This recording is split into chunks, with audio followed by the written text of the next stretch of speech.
My name is Jan Welch, and welcome to the 11th episode of the Then and Now Blading podcast featuring Clark Kirkman. Clark has a long history in rollerblading. He worked at Woodward East for 4 years.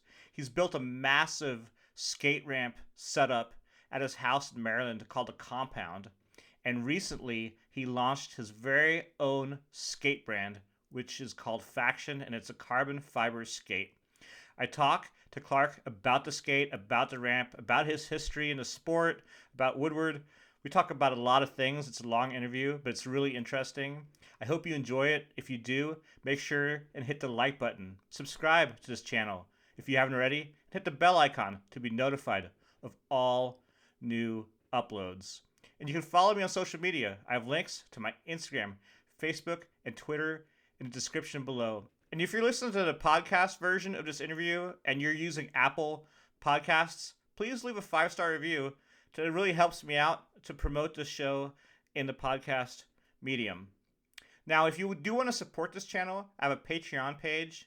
And my Patreon page is a way for me to raise some extra money to keep providing more content on this channel. And all Patreon supporters will receive exclusive access not available on the YouTube channel. And I also have access to all the videos on the YouTube channel without any advertising. So it'll be ad-free videos available on the Patreon site. And I have a link to that in the description below. Let's get started with episode 11 of the Then and Now Blading podcast with Clark Kirkman. Hello, everybody. I'm Jan Welch. Welcome to the Then and Now Blading podcast. Today's guest is Clark Kirkman. And Clark is a longtime inline skater who has just started a new exciting skate brand called Faction. He's also the creator, builder of the infamous compound skate ramp network, whatever you have in your property there outside of Washington, D.C., right? Is that where you live? Yeah, we're like northwest of Baltimore, Maryland. Cool. Yep. So how far are you from Baltimore itself? Maybe half hour, 45 minutes. And Baltimore is where you grew up? I actually grew up north of Baltimore in Bel Air, Maryland. So it's like half hour from Baltimore, just really close to the Pennsylvania line. Okay. I've only been through that area once, and it was on a road trip. How old are you now? I turned 43 last year. Okay. So you've been skating for a long time. When did you start skating? How old were you? I want to say it was like 11 or 12. It was in the end of the year 1990. So 90, 91 is when I really started to kind of pick it up and skate. So you've been skating as long as I have. I got my first skates from my neighbor in 1989. Yeah. Before that was when I started like aggressively skating. Before that, I was playing hockey in the neighborhood, like as you do, playing hockey, riding bikes and skateboards. And then I found rollerblading and it was kind of all over. That's what I did. How was the skate scene in your area back then? Did you have a good sized crew of kids? No, it was me. It was me and I think 4 of my friends. And realistically, it was me to start off with. And then they just kind of kept biking and kept skateboarding, and we all kind of did it together in our driveway. And then eventually we all kind of picked up rollerblading. And do any of them still skate? No. They are all fully grown up and kids, family, all that kind of stuff. As you get older, people tend to start to go their own directions and get busy with life. But I still keep in touch with all of them, but I don't think they would pick up skates now if they had to. Well, you're fully grown up too. Wife, kids, kids behind you, right? There are. I have 4 of them, 4 girls. Yeah, I just never stopped. You know how it goes. You just keep doing it and keep doing it. And you keep doing it until you stop having fun. And when you stop having fun, you do that. And I still enjoy it. So who from your early days of skating does still skate? I mean, you've done like Mike Falcone for a long time. I have. So it's crazy. So when you've been skating as long as I have, you go through kind of groups of crews as you like kind of, not necessarily your career progresses, but like as you grow up, you have different groups of people that you skate with all the time. So Mike Falcone and Casey Norris are ones that I've been skating with for a very long time. They're both from Maryland. So I would say I met them probably 10 years into when I was starting to skate anyway. So yeah, we were around Maryland, going to Spicy Skatepark, going to Westminster Skatepark. So they were around and we knew each other. And then when I moved to camp and I was living at Woodward, they were all living there as well. So I heard that you used to rip up Spicy Skatepark back in the day. Tell me about that park. I love that park. When I first started going there, it actually wasn't Spicy's. It was owned by it was actually owned by a skateboard shop. And I was going there literally every day to skate by myself, just skating there. And to the point where the skateboarders let me in for free because I had been there so much. They were just like, you've paid enough, come on in. So I ended up skating there every single day for a long time before before Spicy bought it. But when Spicy bought it, it was a standard park from the 90s. It had a really good mini ramp. It had some down ledges, a launch box, a normal pyramid, a standard bower box kind of situation. So like it was pretty well rounded for what was around during those times. But honestly, it was my everyday for a while. So it was 90s park, I'm sure. Did that probably had a lot of bladers at it back then, right? It did. When I first started going there, not so much. But then when Spicy bought it, it turned into a blader park, really, majority in the 90s. We had tours and stuff come through there all the time.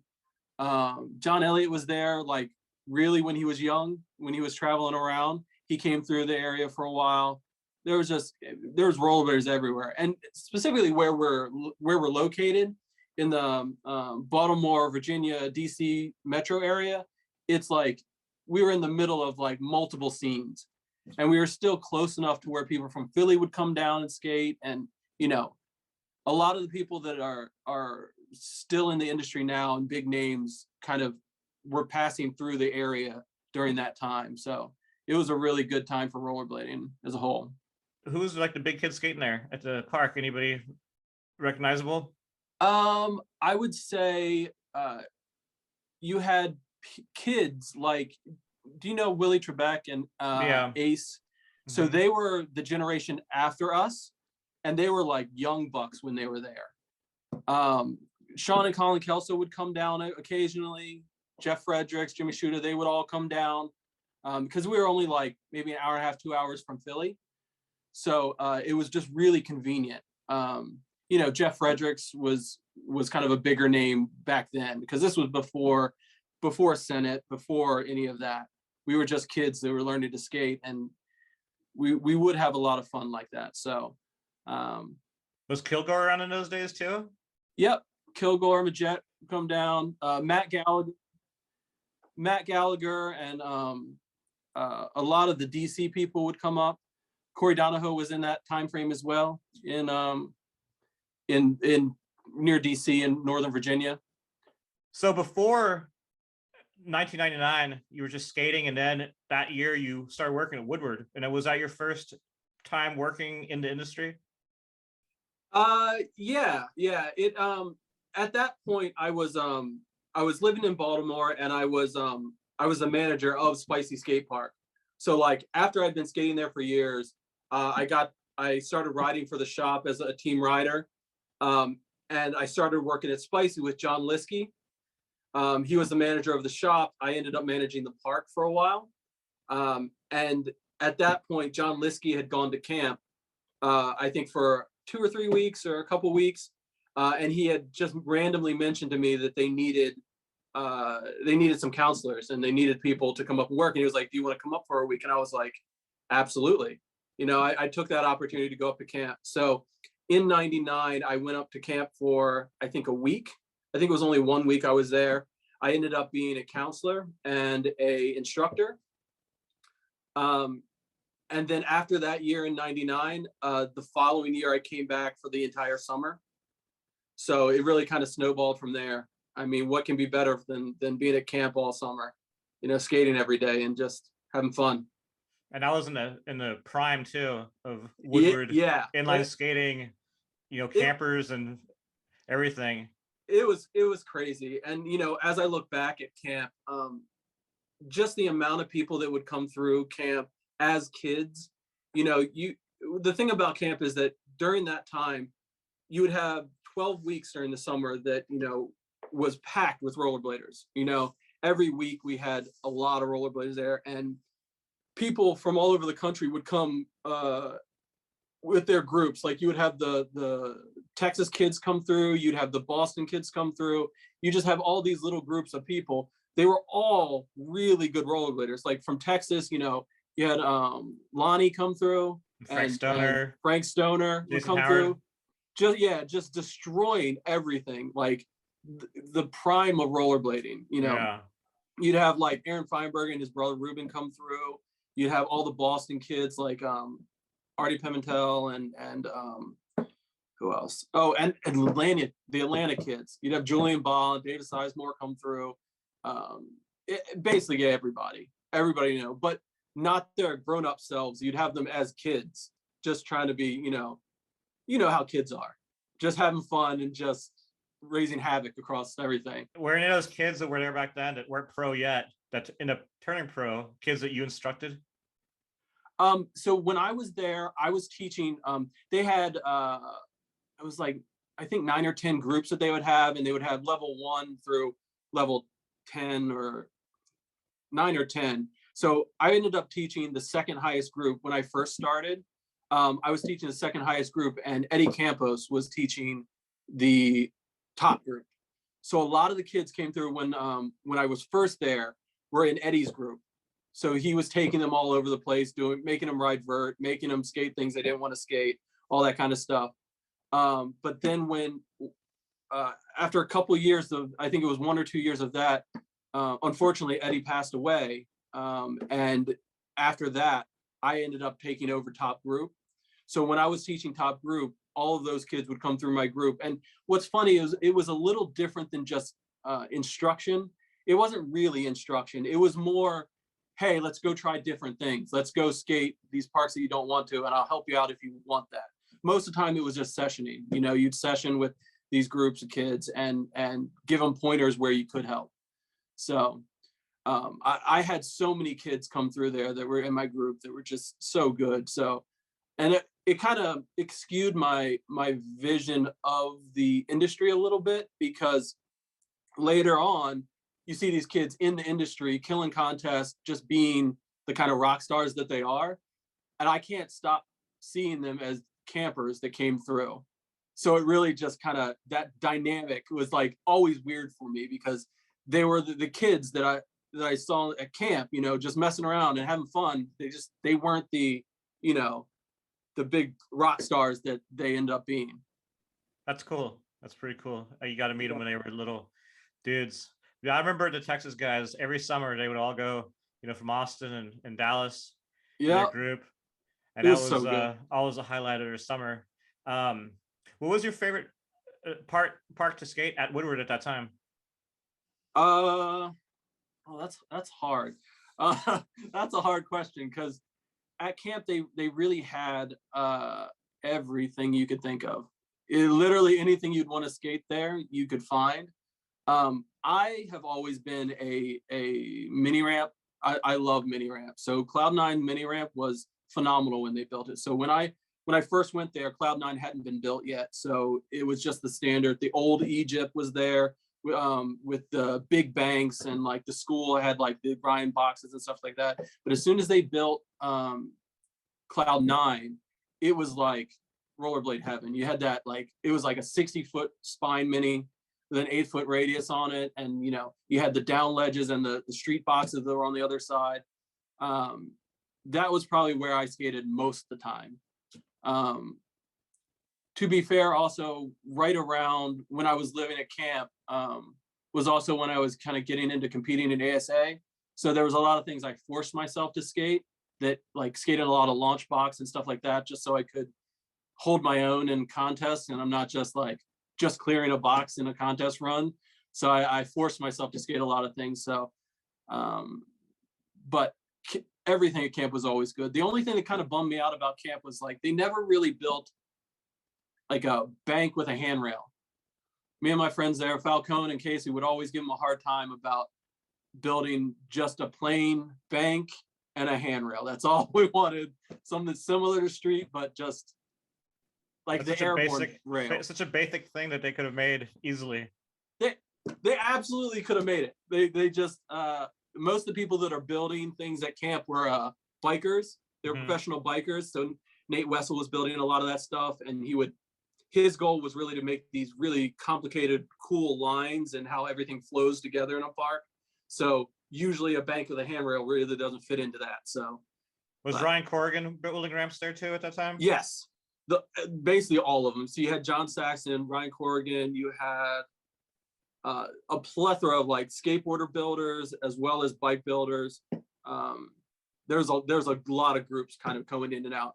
A lot of people cutting their teeth at Woodward. Ryan was a good friend of ours from Austin, so we all, he grew up from Lonnie's Skatepark days, and I still talk to him now. Always been a cool dude. In your early days of skating, what was the first video you had a clip in? So I think the first video I had a clip in would have been VG, I want to say 11. I want to say VG 11. It was like a random trick. I think I might have negative sweat stance to rail or something. Yeah, it was something completely random, because you know how Dave would film. He would just come through, get random clips on tour things, and it was one of those surprises that you find out when you got the video. You buy it and you're like, oh, there I am, that kind of stuff. But yeah, it would have been VG 11, I think. How many VGs were you in? 3 or 4, I think. So it was VG 11, I think VG 13. I had some clips. That was always kind of the struggle, because I never really was the type of skater. When you have those skaters that are like all about clips, like they go out and they're like, I'm trying to get clips. I'm getting these street clips. I'm trying to do this. I was never that guy. I was always a guy like sessioning with my friends, and we would always forget to film. So I didn't tend to film until I got to camp and was filming for like Colony of Summer kind of stuff. Once I was filming for that, I had a lot more kind of clips, because it was more of a thing in my life was filming. I haven't seen Colony of Summer in a long time. I have to check that out. It's literally my favorite videos, just because it was such a special time for me personally in rollerblading, being at camp, seeing all the pros come through, and then going on for like going into ASA contests, because that was really the hub for most ASA skaters. Was like they would live at camp all summer and travel to the contests. It was just an easy place to be. Were you involved in making those videos too? Some of them, yeah. So Dave Payne did a lot of those from the early Colony of Summers, like I want to say like 3 or 4, Colony of Summer 3 or 4 to like I think 7 or 8. Dave Payne was doing the videos for camp. So I would film all summer. Pros would come through, and I would film all the sports with their visiting pros, just to get clips for Dave, and then I would send all those out to Dave for him to log and edit all of them. A couple of years I would go out to I think one year I went out to Dave to help him log and capture some things while I was out there, but I mainly just was on the ground filming that stuff, because there were so many people coming through camp on a daily basis that Dave couldn't get it all. I can imagine. So you said you went to a lot of ASA events back then. How did you place in those? Did you have any top finishes or? So for a long time I didn't compete. I just didn't necessarily see the point of it. It was I started out going to NIST contests in early 96 was my first contest in NIST in New York. And then I took a long break after that and came back to it. I want to say 2001, I started competing again on the amateur tour. The first year I did okay. I think I placed top 10 on most of them. you know, they always had those regional tour things. We would travel around. So like we'd go to Airborne, we'd go all the places they had contests and just session and skate. And it was definitely fun. But that first year I ended up making to finals, and then I went to Texas. I think it was Texas. They had, it was the year that, you know, Farmer did VG19. He filmed VG19 during that time. I did okay, but I didn't, it was the first time kind of competing on a large venue like that. So I was just kind of just having fun. But then that following year, I came back and made it to finals. I had won a regional contest. It was the Baltimore contest. I won, and then I went to finals that were in LA, and I ended up getting second place at ASA AM finals. Oh, wow. That's So cool. Congratulations. thank 20 you. years later. Thank you. Yeah, 20 years later. It was amazing. It's one of those things that you work hard for, and contest skating has been one of those kind of avenues of skating that's really underappreciated in rollerblading as a whole. It's always been kind of seen as like not the coolest, not the core of rollerblading, but it has always been something for me that's like, it's the technical, consistent rollerblading that you want to see. You know, people like Aragon and even Stefan Alfano, like they would put together a contest run that was just really difficult tricks that they would lace every single time. That's always been kind of my perspective on rollerblading, is I want to do everything and I want to do it well and consistent. So contest skating really kind of plays to my strengths as a rollerblader.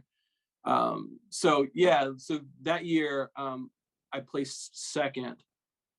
Yeah, second. Matt Donald beat me from Canada. Okay. And he's then still around. He is. He is.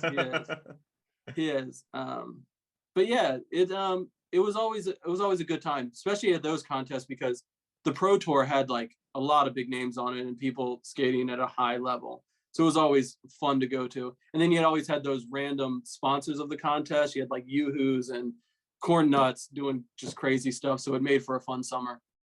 Yeah, I spent 1999, the summer of 1999, traveling Europe, and I went to every single amateur ASA stop that they had that year. It was pretty fun. It's fun. Once you get past the idea that it's a contest and you're kind of put on show for things, it's fun once you kind of get into it and have a good time doing it. So when you were younger and skating and go to contests or think about doing contests, what did you want to achieve in rollerblading? Like, what was your end goal? Did you have one, or you were just going with the flow? So when I was younger, so when I was first learning stuff, it was, my goal in rollerblading was literally just to do every trick and do it both ways. That was it. I just wanted to be able to do everything. I wanted to try all the tricks. Then once I'd been rollerblading for a very long time, contests kind of came into the mix of an opportunity to kind of prove myself a little bit. You know, like I've always had this perspective of rollerblading where contests was kind of like the leveling field for people when they go rollerblade. You get judged, they compare you to other people on another day. There was less politics in it from a standpoint. It wasn't always fair, but there was less like you had to know the right people to get things moving forward. So it was kind of a place for me to say, okay, how am I comparing to other people that rollerblade? Because for me, it was always kind of a technical perspective on rollerblading. I like to think about tricks a lot and figure out how to do them and figure out the different techniques to be able to do them. I always thought that realistically, I could do any trick that I wanted to if I just spent enough time figuring out how to do it. So that's kind of been my perspective on rollerblading as a whole in general. So. Do you think we'll see more circuits come back like ASA? Because really, you only have feasts, which is a pretty high level.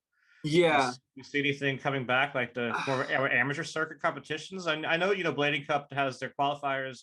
It's not really the same course-wise. Yeah, it's not really the same, but I'm excited about everything they're doing and what they're doing. I think it would be good for us to have a kind of unifying competition circuit. I don't think we actually have the numbers right now or the visibility to kind of handle that much of infrastructure currently. I think in the future we could, if we get our numbers back up, if the industry grows a little bit more, to be able to be in the spotlight a little bit more than it is currently. Um, I look forward to it because I do enjoy it. But I think as the industry grows a little bit more, we can kind of find our home a little bit. And I don't necessarily think it'll be like that. It has to be like X Games or anything like that. But uh, I think fees will grow a little bit. Hopefully, they can start an amateur part of that, or they did some junior stuff they did, which I think was great for the sport. Um, I think our biggest focus industry wide really need to be on like the youth now. They have to have an outlet of something that they can kind of make their own in rollerblading. The way we did contest series and amateur ASA contests and all that kind of stuff. We need that place to showcase the younger versions of the kids nowadays. So Yeah, I mean, I think the way Blading Cup does it on the street, that's how a lot of the NISs and ASAs were in mm-hmm. Texas. They would have them during like a street festival or something. Yep, So there's a lot of yep, visibility, and an event like that's not, if you could have a breakdown course so you take around the different, I don't think it's too far fetched to make happen.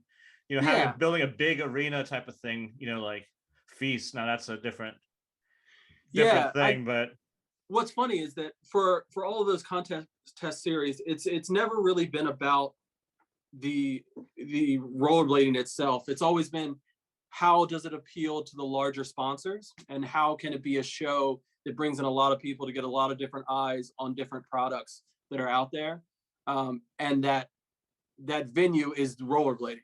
So though I think the more we grow the sport and like do more things like John's doing with Blading Cup, growing that visibility, larger sponsors will get in there to be able to kind of propel us to that larger spotlight as a whole. I honestly think we just need to keep going the way we're going and just slowly grow it and let us kind of mature into it. Because I think before, rollerblading was like in the spotlight, it was everywhere. We were selling so many skates. They were selling just millions and millions of pieces of inline skates, and people were just jumping on it kind of early, where we hadn't really matured as a sport. I think now that we're more mature and we kind of know who we are as an industry, we'll be better positioned to kind of capitalize on those type of contests moving forward. Similar to like Winter Clash, because Winter Clash, I think they do it well. The more that we do stuff like that, where the crowd is just so into the sport itself and making it such a spectacular that everyone's so amped to get there and be there. I think that's what we need to have in the industry, just to make it kind of an all-around good experience for both the sponsors and the people involved. right, yeah, no, I definitely agree. And you see some outside sponsors did come in with Blading Cup this year, and I Yeah, know in the spring one they're going to add quad skating, which was also Frankie's that's awesome. event, so that'll bring in more sponsors. I always Absolutely. thought, I never liked the concept of like B3, bikes, blades, boards type of Yeah. events. I do like the concept of combining quads, and like when they do the world skate, where they have like aggressive and then speed and then slalom and all Yeah. that stuff. It's like just blading, like rolling sports only, Yep. you know. Yeah, I think that one of the things that we have to make sure that we do is the inclusivity of like all avenues of blading, all avenues of inline skating across the board, and just kind of grow as an entire sport, with us being part of it, being aggressive, and have other things like a lot of the freestyle and the quads be involved, and kind of grow that as a whole, to make it a whole platform, instead of us trying to go it alone to say, oh, only aggressive. Like that's not beneficial, I think, for any of us. Even if some individuals don't necessarily like those avenues, we all need to be together to kind of grow it as an industry and not just think individually.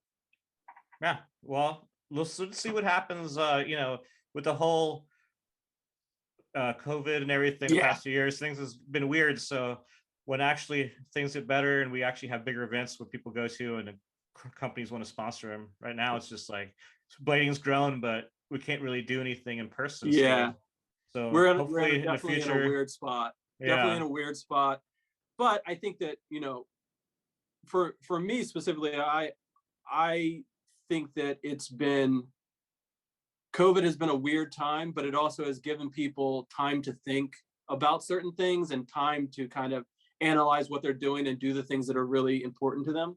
So I think a lot of people have had that time to think that they didn't necessarily have when they were doing the 9 to 5 grind, as they were doing it before. So I think there's opportunities in this time as well. And I think that um, the more the companies that are willing to kind of be in for the cause of growing rollerblading, the better. I fully agree with that. I want to get back to your Mm-hmm. skating. You've been known for doing a lot of negative tricks and Yes. also for doing citric acids, which is a pretty Yes. crazy trick. You're one of the first people I saw do that trick. Yeah. Were you in any videos doing Yeah. it? And were you the first person to do that trick? I don't know if I was the first. I don't know if I was the first one. I don't even remember if I had it in a video. No? I mean, I've done them, but yeah, I love that trick. I mean, it's one of those things that back in the day, negatives were like one of those things that people just never did. They didn't really do them because they looked weird and they hurt most of the time. There was somebody, it wasn't a local, but in the industry, like really long time ago. I think his name was Kermit Day. Yeah, I Did remember Kermit negative, Day. yeah, negative Mizus. He would do like Uh on huh. a angle iron box. I think I saw him do one of those once, and I was like, it kind of like blew my mind that like, oh, you can grind on the inside of the skate too. Because back then it was like we were riding TRSs and there was nothing. There was nothing to grind in there. Like you had to work really hard to do anything negative. But yeah, man, it just kind of it kind of comes from that idea that I wanted to be able to do everything, no matter what it was, just to say, yeah, I could do that. Could And you it could you just do it switch? Citric acid? citric, no, I haven't done that switch, but I should try. I mean, I might be able to do it. I'll try. I can still do the regular ones, so we'll see what we'll see what happens next time we have a dry day here. What have you done it on? What's the last citric Uh, acid you did? I I did it on a handicap rail in the past. Um, I was do usually we do it on a bunch of ledges. Ledges are kind of ideal for it. Um, I used to do it on mini for like a week. That was fun, but it's really kind of high risk there because if you miss, it's basically both shins straight to coping. There's really no way out of it. What's the Savannah? I literally just had an argument last night about this, of course, on the internet. I mean, I am a sucker for that argument, but officially, it is an alley 270 backside unity. But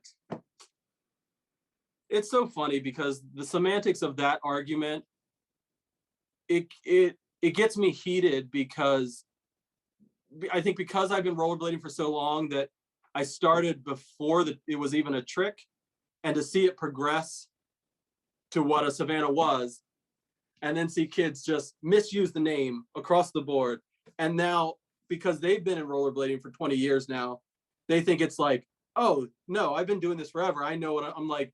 Come on, it's like it used to be something. It used to mean something. You can't just change it, you know. But realistically, it's one of those things we know now. Uh, Everybody knows what you're talking about, no matter what name you use for it. So I kind of just roll with it now. In my old age, I let some of it slide a little bit.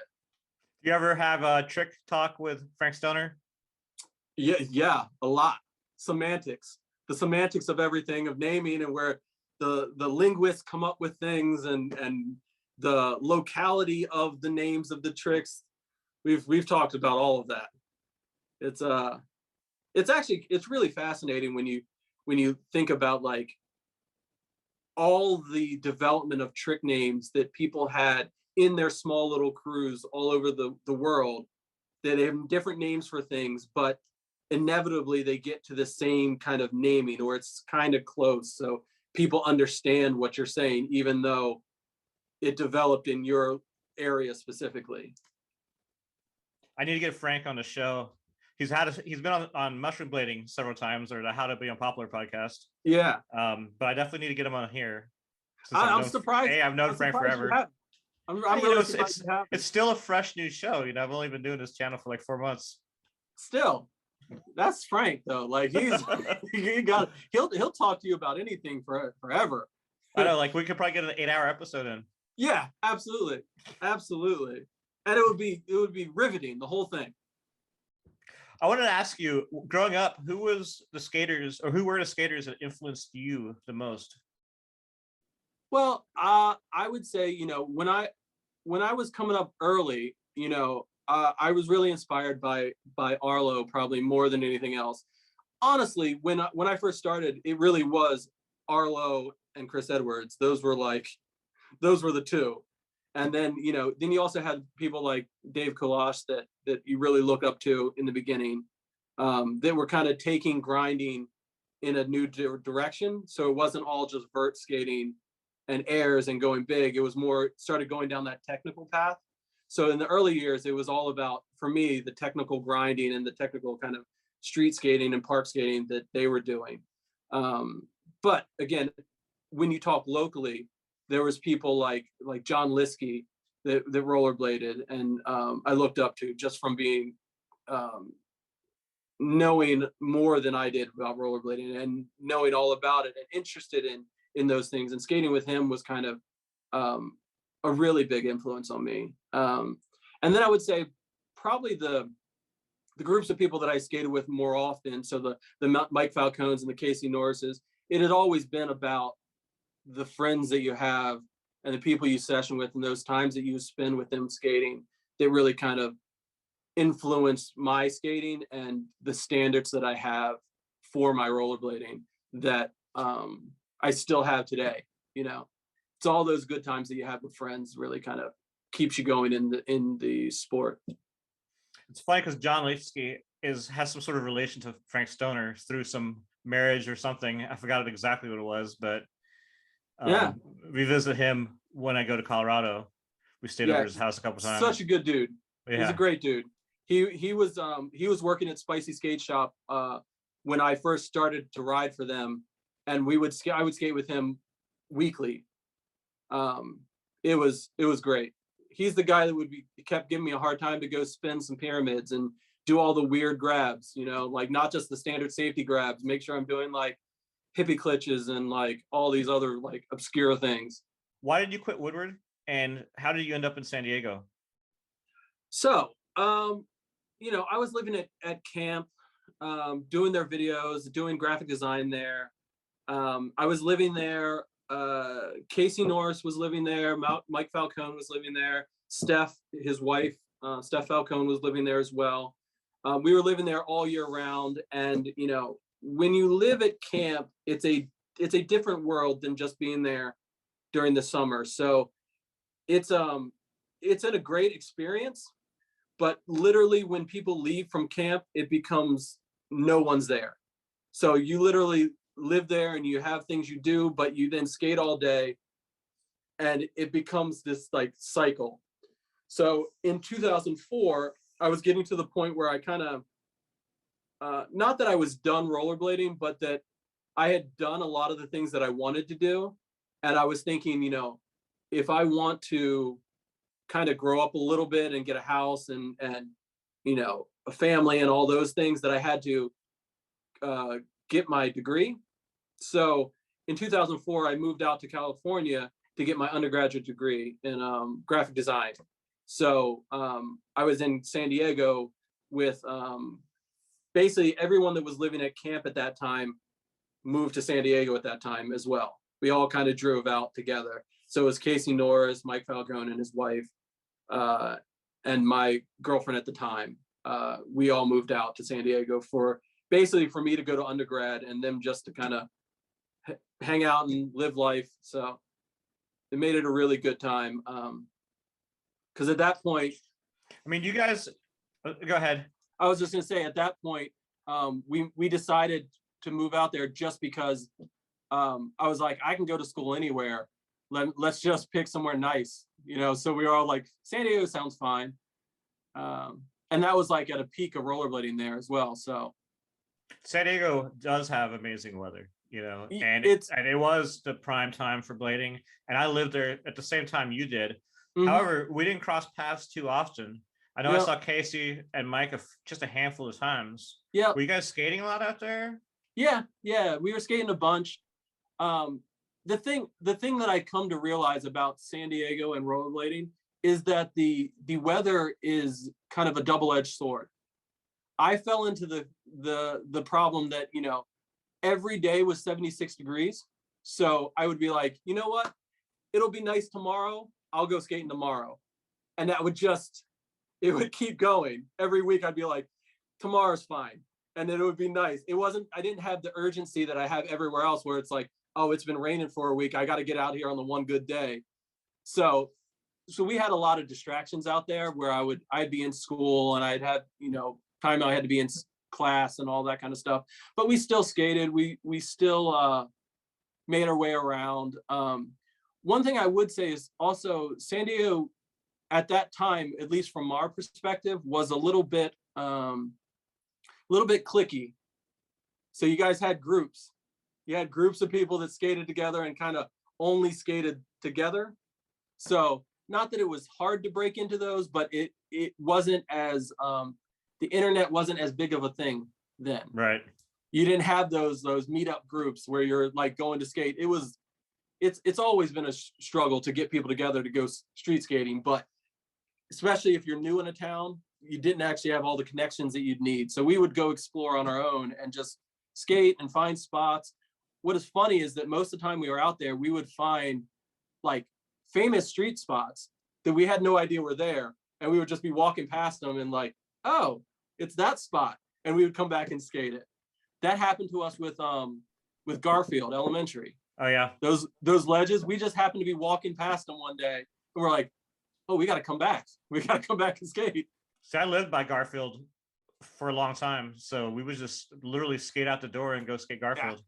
I awesome love that. film. I love that spot. That spot was one of my favorite spots. I've never notoriously been a ledge skater, but that spot was fun. There was another school that had replica ledges of that. Yeah. Somewhere in East County a little bit. It was exactly the same school, same ledges. Yeah. I honestly, in San Diego, I skated some of the best street spots I've ever skated to this day. Carmel Valley, those ledges that were inside that school that you had to climb inside and they were slightly angled back but didn't look like it were by far the best things I've ever skated. I have to say with the schools there, you know, every school was a skate park, but yeah, in Texas, you have some pretty good schools too, but you didn't have to climb fences. Everything was open. In California, every school's got a fence around it. Yeah. And some of the fences would be like 20 feet high. So you're like climbing this like crazy fence. Or they would have this gnarly fence around the whole school, and then they would have some sort of gate with an emergency like button that you could just reach around and open it super easily. Like it was either one or the other. Yeah. Yeah, they didn't do anything halfway. It was always one of those things. Yeah, definitely. I knew so many spots because I used to just drive around every day looking for spots to film at. Yeah. And I still know how to get to filming a lot more. I decided that that's the key to rollerblading crews is that if you don't have a guy that with you that is the filmer and the spot hunter, you're not gonna skate any good street. Like it's just not gonna happen. And we never really had one of those people really in any of our crews, you know. It would probably be me, and I was the guy that was saying, I know where this great park is. So it just never worked out. I mean, now it's so easy too with the internet. You know, when I was back in Austin a few years ago, I would just get on Google Maps and I would look up every single school in like the Metroplex and like look at if I could see anything or, you know, find ditches or whatever that way. Yep. And then just pin them and spend a day driving to schools in a certain part of town and seeing if I find anything. Yeah. You know, back then, it's like you didn't really know anything was. You just kind of drove. You had no idea. My mind is a map, so if I go anywhere once, I can go back again, which really helps really helped us for filming because I could get anywhere. Yeah. I'm kind of that way, but I have to have gone there, like deliberately gone there. If I just randomly find a place, I always struggle to find it again. just going back to Woodward real quick. Woodward's Hmm. changed a lot since you worked there. Owners, Yes. and they got, blading was that big, but you still had um, Richie and his wife and Hmm. Cameron were still part of it. And then now they're not. They've all been kind of phased out. How do you feel about how Woodward's transitioned throughout the years? I think I think that Woodward as an entity itself has been always been a great thing for action sports as a whole. It is a mecca for so many sports. I think that people tend to forget that camp has always been, it is a business. Like it is, they're not in it just for the growth of the individual sports, but they're also in it for, they're trying to make money from growing what they have there.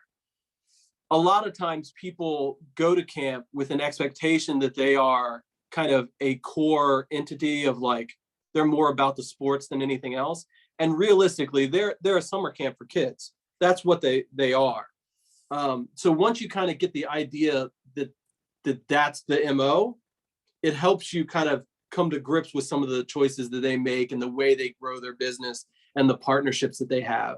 They're looking for visibility for everything that they're doing.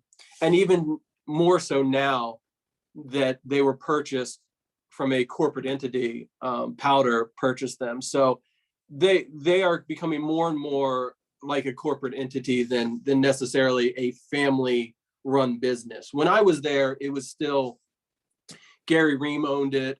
He had investors, but an owner group that he worked with, but he was running it, and he ran it like a family. Like you were in good with Gary, you were good to go. So as I think time has gone on, more things have kind of grown. They've gotten bigger, and now that Powder come in the picture, they're really going to that corporate kind of mentality to make sure all their T's are crossed and their I's are dotted. I think that from a scope standpoint, I think it's great because there's going to be more money to be able to do things and it really have kids enjoy the experience of camp. But from a big picture, it lessens the experience from a pro going there or a core skater going there to just skate. It's a different experience now. Um, I feel like it's almost similar to how Vail has bought up all the ski mountains. yep. Same type of thing. It's taken the kind of the local family Yeah. mountain and turned into this corporate nightmare. Yeah. But I have to reiterate that there are pluses and minuses to both of those. You don't necessarily have the homey family feel anymore, but you also have a lot more money, a lot more people coming through, a lot more eyes on things as a whole. Like the things they were able to bring in from like a digital media standpoint into camp has changed the experience for campers across the board, which I think is great. I mean, going there as a camper is just phenomenal. The idea that you can go there and do your sport that you love or do filming, the fact that you can go there for a digital media camp and do action sports is a phenomenal part of the industry that was underserved at that time. I know when I was growing up doing the videography that I was doing, there was nowhere you could go to film action sports on a regular basis at that level and get people telling you things, how to use the camera equipment or how to do edits, how to do photography at all. Like that just didn't exist. So, I mean, I think it's great that they're doing that kind of thing. Yeah, I And remember them moving doing forward. that at Woodward West too. Yeah. Did you ever got to Woodward West when you were out in California? Yep. I'd been out there a couple times. One of the years we did Colony of Summer. They had somebody near Colonies, near Woodward West that was doing the edit after Dave stopped. So I went out there to help him with that. And I was at West for that time. It was back when they had the Enterprise was there, the big wood park out in the middle. When Richie was there still, and but Woodward East always had my heart. Like that was my kind of go-to. When they bought Woodward West, I always kind of felt like it's like that's not the same. That's not the same thing as East, because I had just so many years at East, and it's a special place in my heart. I spent more time at Woodward West, but I do like East. I went there for what year is it? Mm-hmm. Twice, and that was fun. Yeah. Going back there. I mean, I wish I could have skated back in my prime of skating, Yeah. but Yeah. Yeah. not old, decrepit, broken back yawn. Yeah. I know what you mean. I'm getting to that point too where I'm like not necessarily a broken back, knock on wood, but um it's just not the same. It's not the same as it was. Still fun, but in my head, I still want to like hurricane topsail handrails, and my body's like, no, don't do that. You won't survive. So, but I'm gonna do another one. I'm gonna do another one. I'm It was gonna. like 4 years ago. We went out to Unit 23 skate park in Scotland. I think Mm-hmm. that's the name of it. It's like one of the most amazing skate parks I've ever seen. And I'm like, man, I really wish I was like 20 years younger at the skate park right now. I know. But I it was know. awesome. I want to go back. We actually Yeah. slept there for like 3 nights. It was really Yeah. cool. And that's the one with It's where like Chaz Quinn. Sands and Yeah, and Chad Scott Sands and Quinn. Quinn. Yeah, that's Yeah. where their spot. And Chaz was actually living there too when we were visited, and he took us around the Highlands and gave us a tour. It That's was I really mean, that's fun. awesome. Yeah. You got getting to skate with like legends like that is just it's an experience, and it's fun because it's just amazing time. So after you finished college in San Diego for your Hmm. undergrad, did you move away? What did you do after I that? I did. So right after I finished my undergrad, I moved back to the East Coast to do my master's. And I moved back to where my parents are, and where my family is in Baltimore. And I was working full time then, and doing my master's, my MBA in marketing. Then um, it's funny when you start to get older, it starts to matter more about what your family's doing, and you want to be close. My parents were getting older. I just wanted to be around to be helpful, be the good son. So yeah, it brought me back to the East Coast. And then you ended up working in marketing. Is that your career, marketing? Yeah, I've been working ever since I started working at Woodward and doing their graphic design. So that's what kind of prompted me to go get my degree in graphic design. And then when I came back to the East Coast, I was working jobs doing graphic design and marketing and just like video production, kind of the gambit. When you say you're a graphic designer, you're kind of doing a little bit of everything, from web design to graphics to paper or to you name it. Um, so I started as a graphic designer, promoted into senior graphic designer, worked as an art director, worked as a creative director, kind of through the whole gambit. Started to work for agencies, doing creative service management, working in marketing, doing digital marketing, website development, kind of the whole kit and caboodle. Sounds like you did really well. It's funny when you get older and you get jobs and you kind of get into that 9 to 5, you kind of like go down this path of taking the steps in your career and making progress from that side. And from being where rollerblading was my only focus to then having this other side of it just makes for a really, really like well-rounded life. That's awesome. Did you ever have a period where you quit skating completely? No, not at all. It definitely slowed down just because of life commitments, but I've been skating at least a couple times a week since I was a kid. So I'm actually surprised that I still can skate as much as I do. What sponsors did you have throughout the years?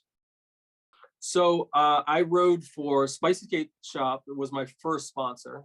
And then I got flowed skates from Razors for a while. And then I got, I think, 2 pairs of skates from Solomon. Then I started riding for K2. And that was my main sponsor for when I was in ASA contests and then on the Pro Tour.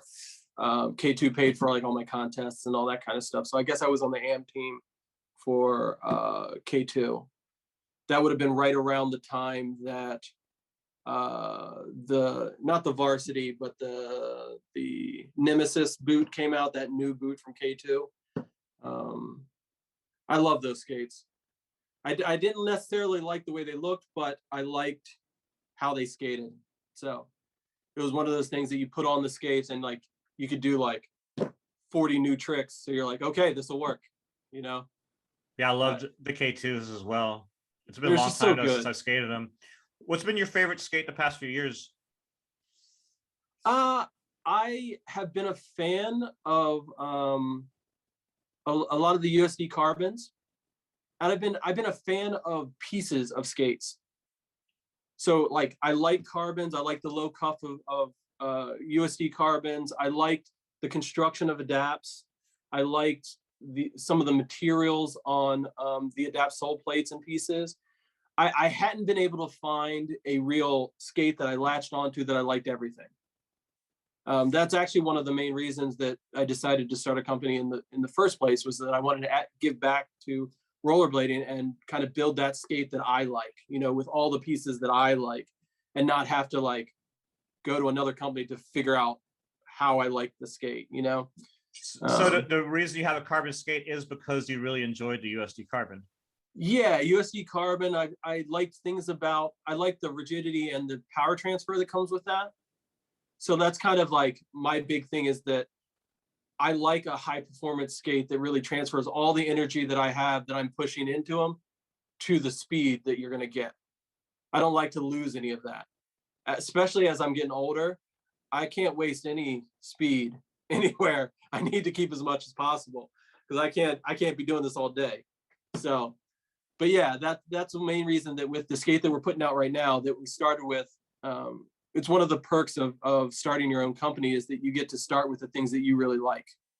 And I really like a carbon skate with an articulating cuff and a removable liner. Like, these are the things that I like as a rollerblader. And I'm hoping that we find a place where people enjoy some of the same things.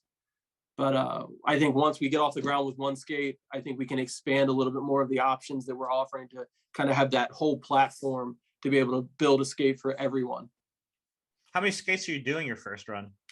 We're doing one right now. So Mm-hmm. so we're doing 200 total. 200 total? Yeah, our first production run is going to be 200 total. About 170 that'll go to retail, whether that be shops or direct from our website. And then I'm going to have 30, I think, for marketing, some for the team, some for demo skates. Because the plan is that I'll be going to contests and people will be able to try them at the contests. That's what we did with the NIM skates. Yeah. The first NIM skate we had brought them to Winter Clash, Yep. and everyone got to try them out. I mean, honestly, with rollerblading, that's what people want. They want to be able to look at a boot and put it on their foot and say, "Yeah, this works for me," or "This doesn't work." And especially with our brand promise of the customization, and be able to build a skate for a person, and have it be the skate that they want to skate on based on the way they skate. They got to be able to try it. So that's my goal. First, it'll be going to nationally the contest all over and getting people to try the skate. Eventually, so the skate that we're doing right now is the mid to high price point. So it's the carbon fiber option that is, full sizes with half size liners. Eventually, we want to do a fully custom molded carbon fiber boot. So we'd go to contest, people would sign up to have their foot scanned. We would scan it and build the skate for them. So almost like a skate, like a speed skate, kind of like a speed skate, but in the aggressive market. I think that there's a niche for that. It would definitely be less than the general population, but I think it would really address all those people that have those issues, whether their feet are larger than most, or have something weird about them that they need to really have that custom attention to get a good skate fit for them. kind of similar to what with Adapt a little bit, right? I mean, A they little do bit, some custom jobs. a little bit. And I want to be able to take that to kind of the next step, where it's actually molded to their foot, as instead of just to the length of it, like literally scan their foot with 3D scanners and mold it specifically for them.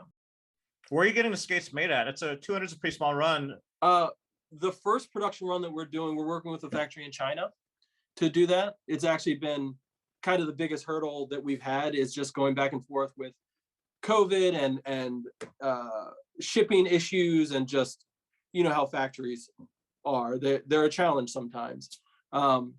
But yeah, since I'm doing this from the ground up, it's really kind of starting in the very beginning of, detailing out what I want to do, and them translating it to what they think that meant, and then me saying, no, this is not quite right, but let's go back and forth. So yeah. Have you been to China yet?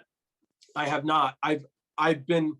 I was gonna say with Nim, like it was important almost to really communicate, to actually like fly out there, for a couple of weeks and just sit there with them until you get the sample completely like you want it. Yeah, and that's the challenge right now, especially with COVID, is that like they've been going on and off about shutting down the country in general for China not letting anyone in. So it hasn't been an option. So we really had to be doing this over, internet chat and pictures and samples being sent to me, and me kind of going through it and giving them check sheets of everything that needs to be fixed. And, that's why there's been delays, honestly. So originally it was May 2021 is when I was aiming to release this skate first.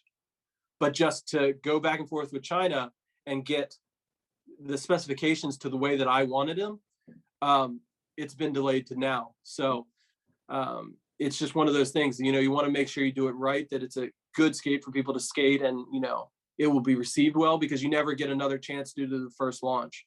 So just taking the time to kind of get it right. When you were first teasing your skate was around the same time that Charles Dunkel was promoting his skate, which never happened. But I thought I remembered you posting some photos with a boot on a last, like had just been molded. Yes. Were you doing some molding yourself, or I'm still messing around with the making plaster molds. So eventually, for that high-end model that we're going to do all of that in country. So we'll do that locally here. It'll be kind of boutique skates that we're putting out that we'll be doing all in-house. That being said, the first production run, especially if we want to do higher quantities, it's just kind of not realistic to make it break even. Adapt has a good model that they do that, but they're limited in the amount of skates that they can do in a year, because he's doing a lot of it himself and just kind of pushing through that. With that comes a higher price tag. So I'm trying to balance between those two, of the fully custom handmade version, as well as doing a production skate that we can kind of get out to the masses. I think having both of those is perfect. Yeah. The high-end version for the people that really want it, and then the production one for kind of everyone else. I mean, 200 skates is not that many, and if you're only doing 170 stores, I could see those clearing out pretty quick. Yeah, I go back and forth. Like we're launching the pre-sale on Monday, so I go back and forth from confidently that we're gonna sell out to, oh my God, are we gonna sell them all? Like it's the struggle of a business owner of like, do they like me? That kind of stuff. So I'm having a week here, I think you'll do very, very well. I think you picked the right time. There's a lot of brands coming out, obviously now, but people are hungry. People are more willing to spend money, since COVID. Yep. And I want to ask you, when did you first actually seriously think about starting your own skate company, and how did it end up progressing and moving along?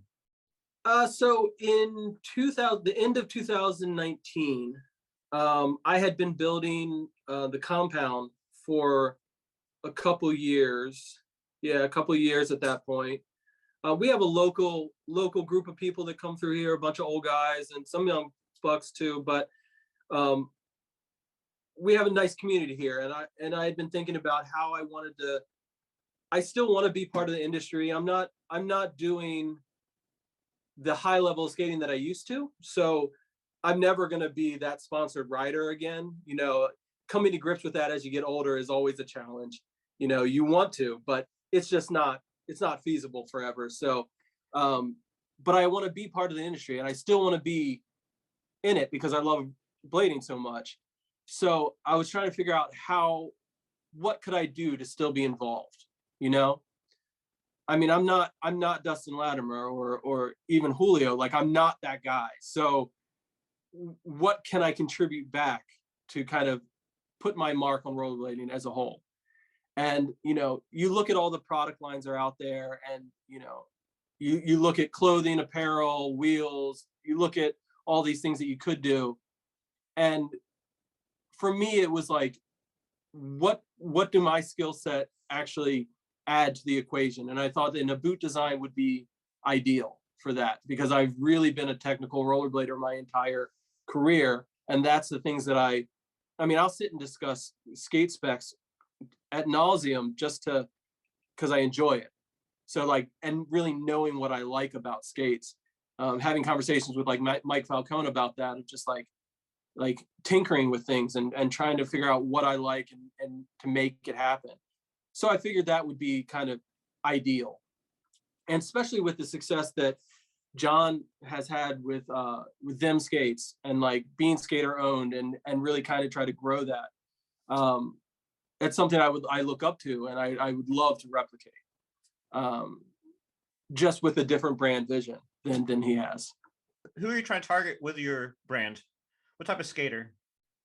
So that's the weird thing. Like, I think that the biggest thing with my brand, it's about perspective and everyone having their own unique perspective on rollerblading. I want to cater to the person who cares about customizing, the people who care about the technical side of rollerblading, and help them figure out what they like. Whether they like a centered groove, or they like a angled back groove, or if they like a squared back sole plate, or they like a high cuff. Like, I think that there's not enough discussion about that. A lot of times skaters are just given a skate by the company that they like to skate with, and they're just like, here's the skate, go skate it. And they don't necessarily think about kind of the technical aspects of it. So I'm hoping to promote that. That's the thing that I want to focus on, is the skater that wants a nuanced approach to rollerblading. Are you the only owner of the brand? I am sole owner, just me. And who did you bring together to help you? I had to bring in some people to help me with some of the technical pieces. I'm working with Mike Rios, did a lot of my soft goods shoe design pieces of it, doing the layouts for what the soft goods arrangement would be. And then I brought in Justin Thursday for CAD and Soulplates design and the digital renderings of pieces for the factories. And that's all the people that are really working on it. I do have some close friends that are helping me just from a support standpoint. Lee Barwick is one of the locals here that helps me a lot from a sales perspective, just kind of getting out there and talking to people. Because realistically, I'm the guy in the background. I'm not the sales guy, you know. So, are we gonna see any detailed photos of these soul plates? Yeah. I mean, I have lots of detailed photos. Do you have them up already? No. I that's like the one photo I didn't take. I think I posted one in one of the like Facebook posts. But I have and it's not something that I was trying to hide or not show. I just didn't take a picture of it. I'm trying to think if I have one here, right within reach. Yeah, hold on. I'll go get one. All right, let's check it out. All right. All right, so all I got is the sample. One of the so we have, this is the size 3941. So this is a small one. Small guy. It is about the same size width-wise as like a USD carbon. I think it's like 45 mils on the sole side and like something less on the negative. But the main difference is that when you get to the heel, instead of tapering back to the corner, it squares off like the like a K2 Nemesis did. I was such a fan of that. Having that flat, I love, like I said, I like to do every trick as possible, and rough grinds, I love to do them. They're just fun. So having that squared heel was always important to me, to be just make it easier to do those. So, but yeah, one of my thought processes is that this is the biggest sole that we'll do. So this is the full figured sole. Eventually I want to make an option for sole that's a little more streamlined than this, that isn't so large. It's more of a tapered in with an angled Royale groove. Right now we have a, it's basically a straight Royale groove that just is cut out there. One of the things that is also pretty cool about this is that there's a good bit of plastic here. So for shuffles, you have a flat area to put your base on. When it tapers back, your boot can rock this way when you're doing shuffles, and it can like lean to toe or to heel. With ours, it's completely flat, so you can grind that in and have a really stable base for shuffles. It looks really fun. I've enjoyed it. I've been on this Soulplate for the last almost a year now, and I love it. I love it. The material, it's a glass nylon, injection molded sole, so it's very comparable to what's out there, but it seems super fast to me. We reset all of the wheel wells for all of like modern frames, so that you can wear like the wish frames without having to. That's really cool. And that's Justin Thursday, huh? Yeah, like his design. Yeah, that's really cool. That's no more Dremels. Yeah, like one of the things that's pretty cool about this is that the Soulplate itself, I think that there'll be some demand to buy that by itself, to mod it for other things, because there is enough plastic here to kind of cater to whatever you want to do with it. It's designed for a flat boot, so it'll fit on any of the USD carbons, any of the Sebas, anything that has a flat boot, you could put this on. It's connected by the UFS bolts, and then our skate has this kind of 8-mount system. And my goal across the board is that all of our skates that we make down the road will have the same mounting system, so that this Soulplate would go on the high-end carbon boot as well. And if we do a injection molded price entry-level price point boot, it would fit that as well. We would design that boot to fit them, so it would all be the same Soulplates. So eventually you'll be able to order those Soulplates just as is. Yes, yes. And what do you what type of time frame do you think that would be? I have no idea at the moment, because I have a pair of carbon skates that I would order some of those for eventually. Yeah, when they come around. I think right now, I think we're so focused on this first launch to make sure that that goes well and we get that out of the way. One of the things I'm looking forward to is being able to order these Soulplates in a couple different colors and do a little bit of variety in there. But again, that we have to kind of plan that appropriately, so that, you know, rollerblading now doesn't necessarily hold on to stock in their stuff. We've all kind of moved to this model of do short runs and then sell out, and then just short run and then sell out. With the skate that I'm putting out now, my goal is to keep those in stock and that be our base model kind of generic skate. Like, it's what other companies have done as like generic team skates. It's the base model that we always have in stock. And then when we go down the road and do pro models for our riders, those pro models will be we do limited orders and then sell out. And then you can't get them again. But we'll always have the base model available. The plan for Faction is going to be a carbon only boot company, or will you ever do a plastic skate? I mean, is that something you're considering? So I'll throw it out there. I want to do a plastic boot as well. Logistically, as you know, injected molded plastic boots there's usually a heavy lift if you want to do a fully custom new mold. It's a heavy lift to get off the ground, just because of the capital required to be able to do that. That's why most companies take the path of using an open mold that already exists that they can tweak a little bit. That's how USD started, you know? Yeah. I mean, it's really the only way to do it.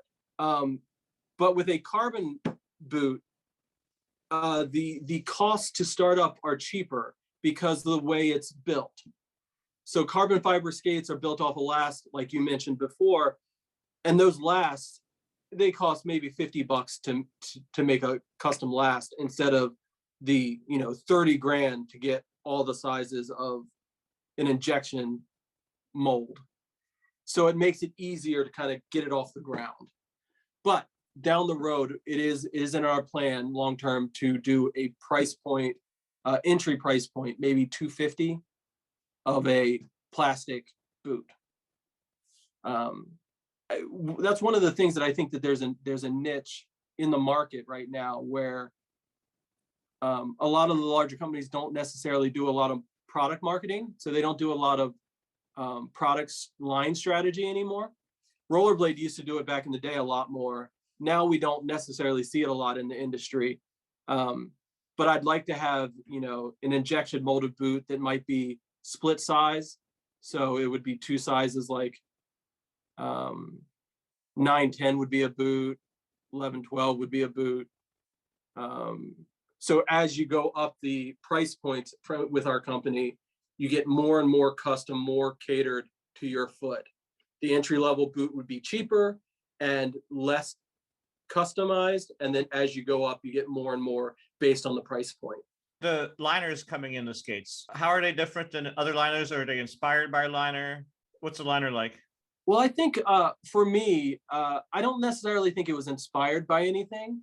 With liners nowadays, you really only have a couple options. Some of the materials that you use, some of the features that you use are similar from liner to liner, but it is a kind of default standard liner with since the liners themselves are heat moldable with the skates. The foam that it uses is heat moldable foam, but I would say they're more of the padded liners, not like an Intuition. They're not a second skin type of liner or a Intuition where they're super thin. They have more padding and they're more soft than anything else. But again, they are removable liners. So that was another one of the key features that I wanted to make sure was in this skate, that people have kind of diehard preferences of what they like in a liner. And I want them to be able to switch them out if they want. Would you ever consider selling a boot only with no liner? I don't think so. I think that where we are as a company, the default liner doesn't necessarily add as much cost as you would think to in the production cycle. So I think whether or not I got a liner from our factory, they would still charge me the full amount for the boots that I'm buying. So it's one of those things that I really like the liner that we have. I think it's a good execution for the kind of standard team skate. But I also think that it wouldn't save us much money to be able to not do a liner. So the current skate, it's a boot only release. Yes. Correct. Do you have plans for doing a frame in the future, having a complete skate? So are you going to stick to boot only? So I would say a little bit of both. So, and what I mean by that is we are going to be a boot company. We are focused on making the best boot we can. That being said, I want to sell complete skates as well. But I think the way that we're going to go about our complete skates is we're only going to offer complete skates for our pro models. So like our pro models will come as complete skates, but we're going to work with partnerships with other companies, our team riders and their other sponsors to facilitate that complete skate. So we'll make the boot. Our team riders, whoever they ride for, will work with them to then get those other components to make that complete skate together. Yeah, I remember that's how it used to be 20 years ago. Some of the skate companies released boots with the pro skaters, pro frames, and pro wheels. Yeah, I think it's the best way to kind of grow the industry as a whole if we're successful in the boot company that we're doing, we want to make sure there are other that the riders and their sponsors are getting to grow as well, so that we can kind of raise the level of the industry all together so we all prosper. Once Faction starts making a profit, what's your plan for paying the team and future royalties for the skates?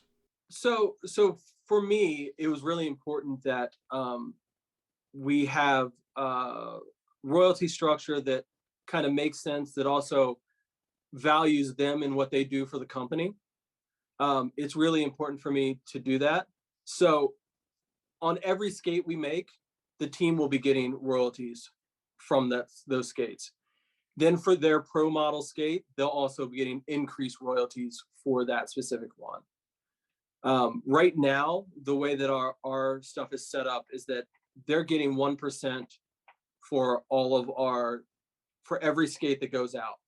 So even on pro models, the entire team will get that 1% off of each of the skates. But then on pro models, whoever's skate it is will get an additional 9%. All right. So sounds good. Yeah, so it's a total 10% for the pro skates and basically 1% on every skate elsewhere. That being said, it is one of those things that we are a company just starting out. So we got to get to a point where we're making some money to be able to facilitate even more. But long term, I want to get down to the place where we're giving monthly stipends for each riders to be able to do what they do and represent the brand and skate and be able to do that. We're just not there yet. We're taking it skate by skate, and this launch is really kind of our focus. But they really are going to be the kind of heart of the brand. So I really want to make sure I take care of them the best I can. So the team, it's Eric Michael, Shredpool, Cameron Card, and Jimmy Sis. How do you say his last name? Sis? Jimmy Sis, yeah. What's your relationship to those guys, and why did you choose them to be on the team? So for the last, I would say all of 2021 and a little bit in 2019, I had been looking at people like, okay, who do I want to represent the brand? And specifically for me, one of my guiding principles about it was that everyone has a unique perspective on rollerblading. I didn't want to be a brand that had a monolithic vision of what rollerblading is. I wanted the team to have their own perspective on their rollerblading and really be unique in how they execute that, to kind of show that our brand can be the base platform and then you can take it in any direction that you want. You know what I mean? Yeah. So with a lot of companies nowadays, it was, you had to be a very specific kind of way. Like Face the Music Royalties is a good example. To ride for them, you were very much the same type of rider across the board. And I really wanted to kind of break that paradigm. I want to make sure that we have a well-rounded team that had their own perspectives in rollerblading and were already contributing to rollerblading in their own name. So starting with Cameron Card, he's been in the industry for forever, and he's doing his own things in rollerblading and being such a positive force in rollerblading that I wanted to be involved and see how I could help him do the things that he wants to do with rollerblading and promote his perspective on rollerblading, because I agree with it across the board. So going from rider to rider, they each have their own unique perspective on rolling. Like when you talk about Jimmy Sis, most of the things that you see Jimmy do, it leaves you scratching your head of like, I don't even know what that is. Let me rewind that, And I really want him to lean into that and have his perspective on rollerblading and really kind of support him where I can to do those things. Because I love every video that comes out that you're just like, I don't understand that, but that was awesome. And then the same thing with Shredpool. He's a character. He loves rollerblading, and everything he does is fun. It's all for the sense of, we want to have fun when we're doing this and to remember that it's just rollerblading. sometimes in the highs of rollerblading, we start to take ourselves a little seriously and forget that we all started this when we were kids, just playing in our front yard, skating, and he embodies that. And I want to make sure we kind of promote that across the board. And then you have Eric. His focus is, go big and do contest skating and like just do everything that, you can do, but like 10 feet higher, He's so like good. it's so good. But yeah, like, so my focus on the team was really just, I want them all to have their own unique perspective and be able to showcase their rollerblading from our brand. Cool. Yeah, it's a great team. Shredpool's Thanks. actually the only one I see often Yeah. out of everybody. I see Cameron occasionally. I met Eric at Woodward, and I don't think I've ever met Jimmy, but I love watching them all skate, and I definitely think it's a cool team, and I think it's rad that they're on your team because these are guys who might have not ever been picked up by another boot brand. Yep. I mean, they might have, but right now you got them. Yeah. It's one of those things that, I've had a connection. I think for me, connection for a lot of them would be Woodward. So a lot of them have either worked at Woodward or been a staple kind of in the Woodward kind of circle for a while. Cam, I met doing ASA stuff and competing with him in ASA. And then he was at Woodward for a long time. Jimmy was working at Woodward after me. So I knew of him, and I'm relatively close to Woodward. So we're like 3.5, 4 hours from camp. So during 2019, each of them had come to the compound to visit, just to skate and have fun. And I really got a chance to kind of get to know them and talk to them and kind of work through that. And Shredpool, I met him a couple different places locally in Pennsylvania and around, and I think at one of the Woodward events as well, I met him. So it really was important to me to get to know them on a personal level before we kind of get into the business side of it. Because I'm sure you know the companies that you've run before, the dynamics of like teams and like people and can be a challenge sometimes.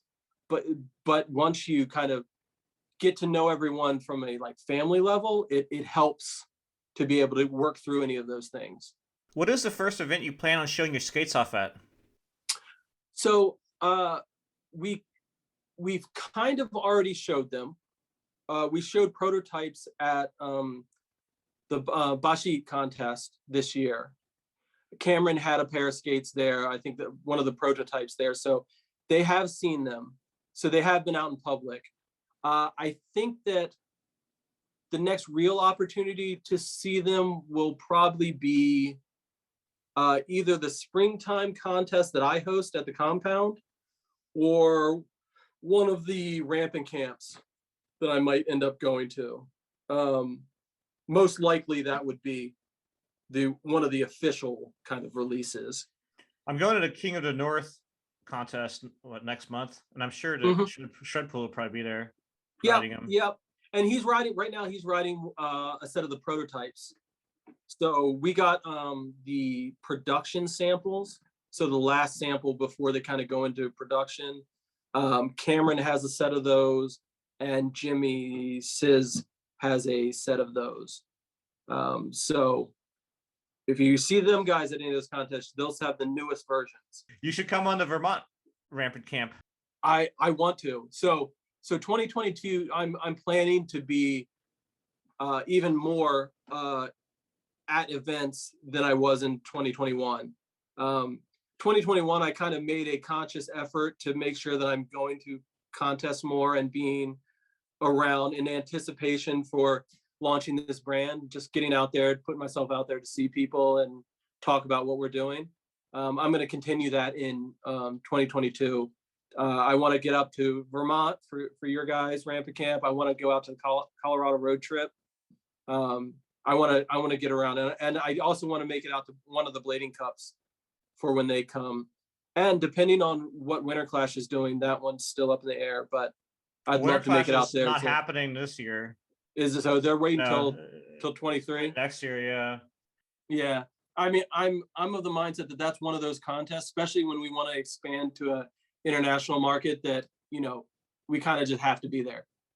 Um, Earlier, you mentioned that the youth is very important in blading, and do you have plans on having some younger, maybe am riders in the future, focusing on youth with the company?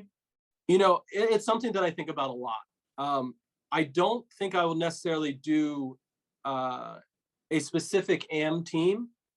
I really like the idea of having just one team that is I don't want to say necessarily they are the pro riders, but it's one team that are getting royalties, one team that is getting, the compensation from the company. I do think that I want to do some flow riders that we flow product to. And that's where we'll kind of highlight more of a junior perspective on up and comers that we really want them to represent the brand and kind of start in the process. Because I think that, like you said, the kids are the future of skating. There's so many kids out there that are just killing it, that are just doing so well, and that are just such a bright future that I think we have to invest in them.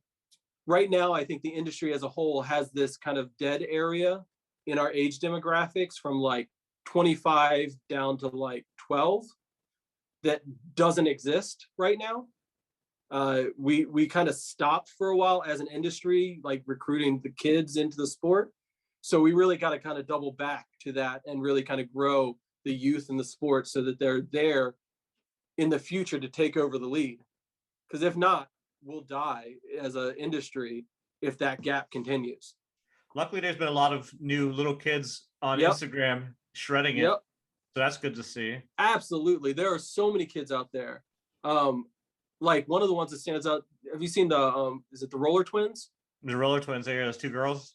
Phenomenal skaters. I love what they're doing. And I think there's a little, like a young Korean girl too that's really good. Yes. And some older ones. Was it Dano from is it Brazil? Maybe. I think he rides USDs right now, doing like flat 5 to alley soles and like 1260s to the deck. Like just ridiculous stuff. Like if I was doing that at 12, like it was just ridiculous. But yeah, there's so many people. I mean, it's the first time in years where I've seen like a good amount of like small kids, like under 10. Yeah. I think it's one of those things that I'm still working out from a company standpoint of how we can kind of promote that and do it in a way that's beneficial for them as well as for the company and rollerblading as a whole, because it's a tricky balance. Because when you're really focused on younger kids, it sometimes can come off as comic-y or like too young. So I want to make sure we do it right in a way that promotes rollerblading in our vision, the way that we think is appropriate. But yeah, the young kids are kind of the future, so I want to make sure we're tackling that. I want to ask you about the name Faction. How did you come up with that? I know that there's some other companies in different sports using a similar name. There is. Are you concerned at all about them confronting you about the name or confusion? I think that when you're naming a company, it's really important to do your research and make sure that there's no inside industry conflicts for your specific name. But for me and my perspective for the company, of having those individual perspectives was really important for me to have a name that kind of lives that.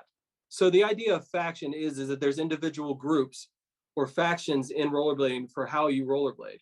You have the street dominant factions, you have vert riding factions, you have, park riding factions. And I wanted to make a company that kind of supports all of those factions. So for me, how it relates to my vision was really important. So the fact that there's other companies and other industries that are have similar names. I think it's just going to be kind of an uphill battle for me as a company owner to make sure I'm differentiating myself in our market to specifically say we are Faction Skate Company. So you'll notice that most of the communication that I say, I most always will say Faction Skate Company as a whole. That is the name as it Right. is. I try very hard not to say just Faction or anything like that because I don't want there to be that confusion. Okay, yeah, that makes sense. But it is one of those things that I can't say as a business owner that it's not a worry, but it always will be a worry. But I think that we can differentiate ourselves in a way that really defines our vision specifically as opposed to any other vision. Did you design the logos for yourself? I did. I designed that logo myself, and it started with kind of the idea of a target for being very more like a crosshair or a like a tactical target. And I like the idea of the individual pieces of that triangle and then having that accent of the faction blue to kind of denote that separation of the individual groups that are in rollerblading that come together kind of as a whole. I do like the logo a lot, and I do like the name as well. And I love the detail you've put into the skates with the embroidered pieces on the logo and the faction on the skates. Yeah. That's really cool. Thank you. It's one of those things that, it's the small details, that really kind of make or break things. And I want to make sure that we're always kind of taking the time to do that.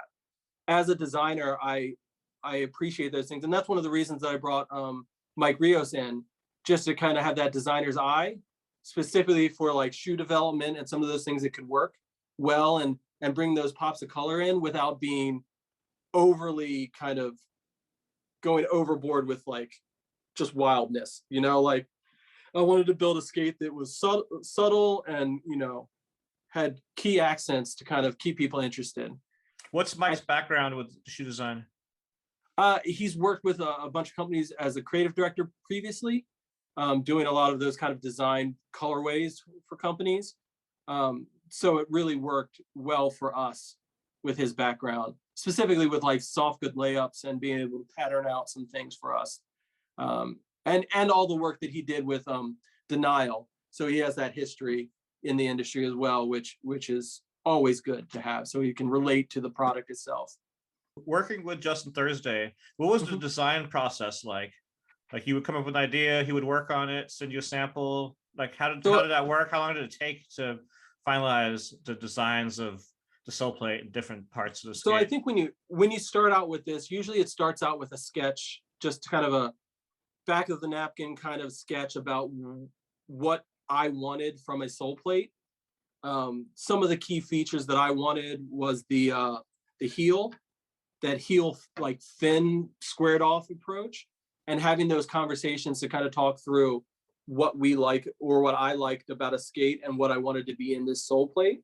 And then it was just kind of going back and forth with 3D printing versions that he would draw up in Fusion, send it over to me. We would both print them out. He would print one for himself, and then I would print one on my 3D printer, and we kind of look at it. We did some testing in the early days. It's been very beneficial since I have the compound here. I can kind of just go out and test new things. It makes it really convenient. But like talking about like groove shapes and like things we're looking for, it was really kind of a back and forth iterative process with him. So it was really just a lot of discussion and kind of talking through about like our philosophies on rollerblading and how that translates into the hard goods of a Soulplate or a cuff design or what have you. The whole 3D printing process, it's so cool. I definitely want to get one of those set up sometime and start making some different parts. It's actually, and it's been a really big process for me that has helped us immensely, just to be able to like, I have a 3D printer for myself, and I also have a 3D scanner. So I'm able to scan boot samples that came in so that he could design around the boot samples to cut lead times for what that looks like for development, because we're not a factory. So we're just not able to create kind of one-offs to be able to test fit things. So having a 3D scanner and a 3D printer in combination, being able to kind of iterate things quickly was very beneficial for us as a whole. I saw when you posted when you bought that scanner. Now it Yeah, makes sense on why you have it. yeah. It was a necessity to make this happen. So right now, prices have gone up on everything: raw goods, transportation, oil, and you're making your first brand during this high expensive time. Has the prices gone up since you started the process? Like, have you what they quoted you? Has it raised? Have they raised the price on you at all? Shipping? They haven't raised the price at all, but you can definitely see we're getting to the point now where we're going to be getting shipping costs. So that's one of my big concerns right now for like production orders. Up until this point, we've been getting airship samples because it's a low quantity. They can airship them to me and get them quicker. But when we go to full production, we're going to have to get them by sea over from China to the States. So they'll have to do a full shipping order for that. Right now, we're waiting for quotes on that part of the production. But as far as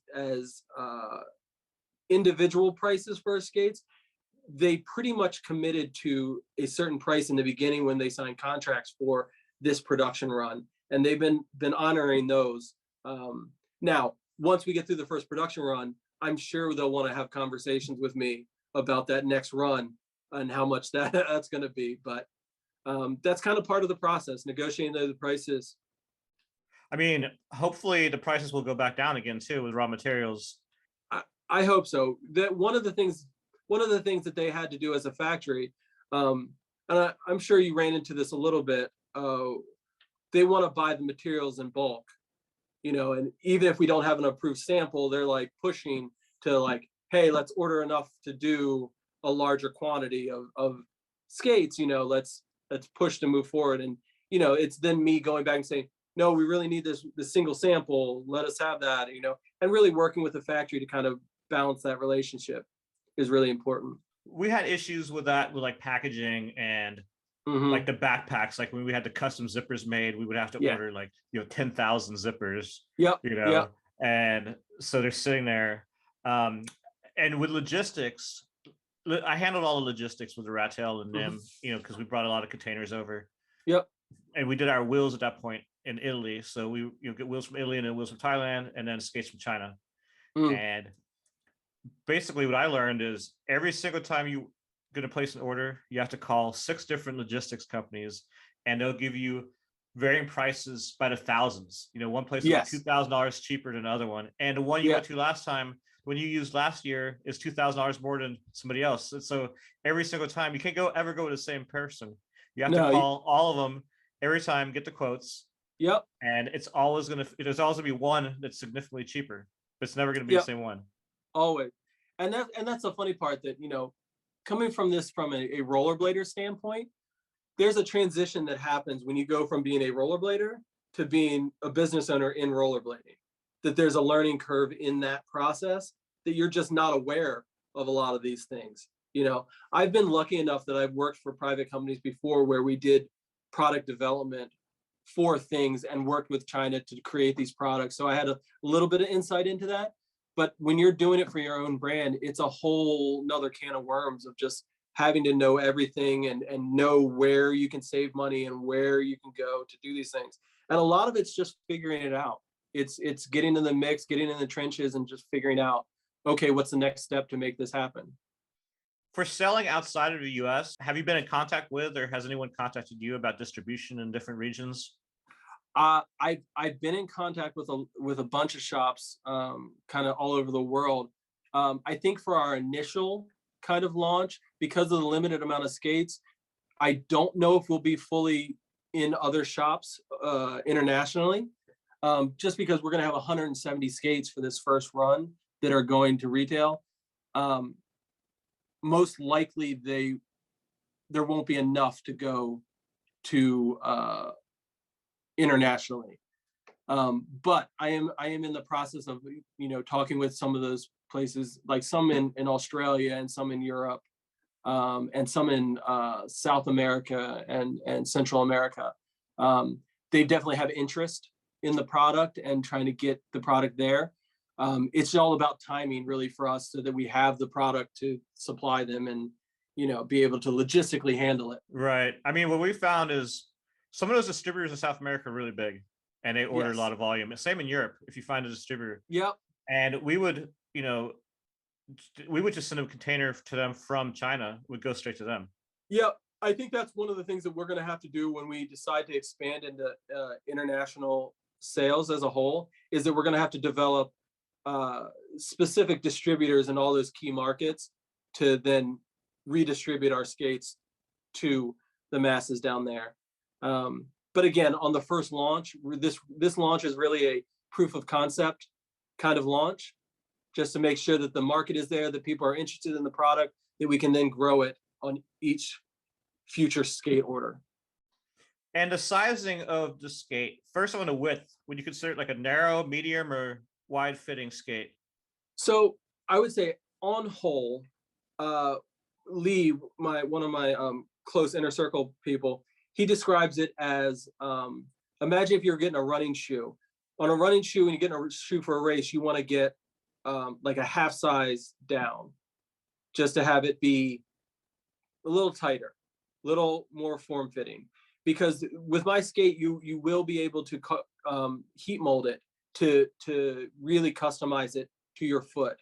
So I would say it's true-ish to size, but you can size down probably a half a size there. And for the carbon fiber shells, they're whole size shells. So you have 9, 10, 11. Those are the shells of the carbon fiber. Then the liner that is inserted into them are in half sizes. So you'll have a 10 liner, 10 and a half liner, 11 liner, 11 and a half liner. So that difference is what makes up that. So you'll really be able to kind of tighten it down, heat molding it more than you could with a injection molded plastic skate to get that custom feel. Will you be making some tutorials in your YouTube channel on how to heat mold the skates? So we've already put together basic instructions that'll be on the product page. So written instructions. Our goal down the road would be to create some videos and tutorials to kind of run you through it. But it is a pretty straightforward process. In the market right now, I think it's between 180 and 190 in an oven for 15, 20 minutes. And then you put it on your foot, tighten it up, and kind of stand there with your knees bent for about another 15, 20 minutes. So yeah, it's not bad. I've heat molded skates before. Yeah, but I've seen some people burn them. it's scary. It's one of those things that, like, you follow the instructions, you're good. They're easy things. But if you turn up the heat and like put it in for like 350, you're gonna have a bad day. When do you expect the first shipment to arrive? So I don't necessarily want to commit to anything, but our goal is probably middle to end of May would be when we get the full shipment here in Maryland. And then we would ship it out to everyone. But I've been informed it's about a month for production and about 2 months for it to come over on boat. Yeah, definitely. And you can never take it, seriously what they say. It kind of is what it is, like we want to get it out as soon as we can, but we also want to make sure we are managing expectations for the end product. And the wheels, are you going to continue making wheels as well, or was that just kind of a one-off to start the brand? So I think that the wheels themselves was more of a giving people an option of how they can support the compound while still getting a product. We don't necessarily want to be a wheel company. That's not something that we want to do. But I do anticipate that we'll still continue to have the wheels as more of a fundraiser for the compound. And one more question about the team. Mm-hmm. Have you, and we announced the team over the past 4 days. Every day there was a new rider, Hmm. and everybody had an introduction video. Yep. Have you guys started or have a plan for a team video? So I want to do a full team video. My goal would be to do the kind of standard equation for that every 2 years ish, do a full team video. But again, right now I'm kind of focused on this first launch to kind of get it to the market and, get that proof of concept out there and then be able to kind of dive into it with filming and setting up, our videographer to kind of get all of those pieces. It's one of those things that I don't think people it's kind of an insight into the industry a little bit, is that it's really important to have someone on your team that is that film guy, that is the guy that's focused on, I'm going to film everything. I'm there at all the sessions. It's my job to get the clips. Because if you leave it up to like everybody to kind of do their part, nobody will really kind of do it, because it's not really anyone's responsibility. So we're still working to kind of build that team of who we want to be that guy for us. And for the products, when you get them Mhm. in, you're not getting, a ton at first, but where will you be storing them? So my goal is that, and I'm sure it's the goal of every business owner when they launch a product, I want to sell out day one, sell them all out. And so that when they come in, it really will be, they come in, we send them out. That is what we're looking for. I think initially, it'll be on location at my house. So my wife is going to kill me because I'm going to have skates stacked everywhere. But depending on how it goes, we might get a retail location at some point, or a storage location or a warehouse. But it will be locally in Maryland. That's where we're kind of base of operation is. I have looked into, our neighbor has a field. I would love to buy that property and build a warehouse so I could put a skate park in there too. That would be amazing. But Like a whole new Woodward yeah, compound. yeah, yeah. I mean, realistically, the stuff I built in my backyard, it's getting out of control. So I'm gonna need a warehouse to put it in anyways. Yeah, I want to talk to you about your compound shortly. I had just one or two more questions about the skates. Mm-hmm. So the largest size skate that's going to be available is 11 and a half? No, it'll be size 46, which is, for us, it's a 13, 12 and a half. Okay, so you're going to have a full run from what, six Yep. to 6.5 to 12 and a half, 13. Oh wow, that's great for everybody. That is my goal. Our brand vision really is about that customization and having options for everyone. So it really it's a catch-22, because now I have to provide a full list of sizes. So yeah. So now I want to talk to you about the compound, which is this legendary backyard skate paradise utopia you set up in Maryland. I'm trying. And you mentioned your wife. She seems pretty patient with you, with all the blading stuff you do.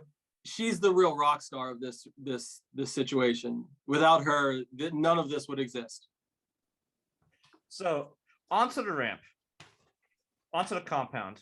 How long have you been living on this property, this house that you have, and how much land do you own?